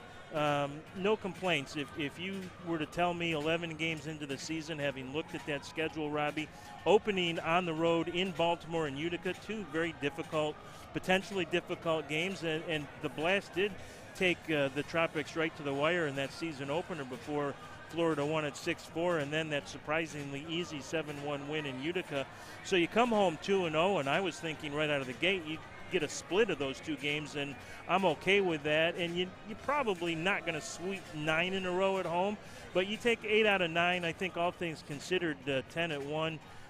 Clay Roberts and the gang would sign up for that every day. Yeah, no, I think so, and rightfully so. They deserve it. They're playing really good indoor soccer. There's multiple players contributing, like you just mentioned. You know, you got scoring from all different components. They're defending well as a team. You know, 8 goals obviously is going to be a little bit too much for Clay Roberts. I think his goal is 4 per game, but overall, you know, they certainly deserve this win streak. And now it's about getting some of their unhealthy players back healthy, getting Ruggles back in the lineup. And Rico, obviously, you've got Victor Perez. That's probably carrying a little bit of a knock, and you know, see what they can do on the road, because obviously that's going to be a lot more challenging and difficult. But fully deserved today. Great performance offensively, and I think Clay Roberts has got to be somewhat happy with 9 straight. Yeah, I would certainly think that, and we'll see if they can get that record down in Dallas on February 12th. The Tropics improved to 10-1, 30 points to easily set the pace in the East. Baltimore has played 2 less games. They're 5-4 with 14 points. So the Tropics with a 16-point bulge right now in the East. But remember, 9 of their final 12 games are on the road. Utica is still struggling at 2-7, and the Harrisburg Heat at 2-6. St. Louis falls now to 5-7 as they reach the halfway point of their season. And but they are still solidly in contention in the Midwest, or the Central as they call it. Kansas City pulling away perhaps there, but could be a real dogfight for those final 3 positions in the Central. Of course, there'll be 5 wild card teams that make the playoffs, so all 3 from the Central could make it. But St. Louis right now tied with Dallas. Both are 5-7 with 15 points, and certainly do not count out the Milwaukee Wave. They are at 3-6 with 10 points, but playing better soccer here of late. So that'll do it. We'll all take a big, long winter hibernation for about 6 weeks until we talk to you again here from the RP Funding Center on February 13th. The final once again here tonight, Florida 13, St. Louis 6. My thanks to Robbie Aristodemo as always. My thanks to the crew from GT Sports and everyone involved in Tropics soccer here in Lakeland. We hope to see you in March and April with likely some home playoff action, which will be a first in Tropics team history as well. Stay warm, everybody, and until next time, have a great week, everybody.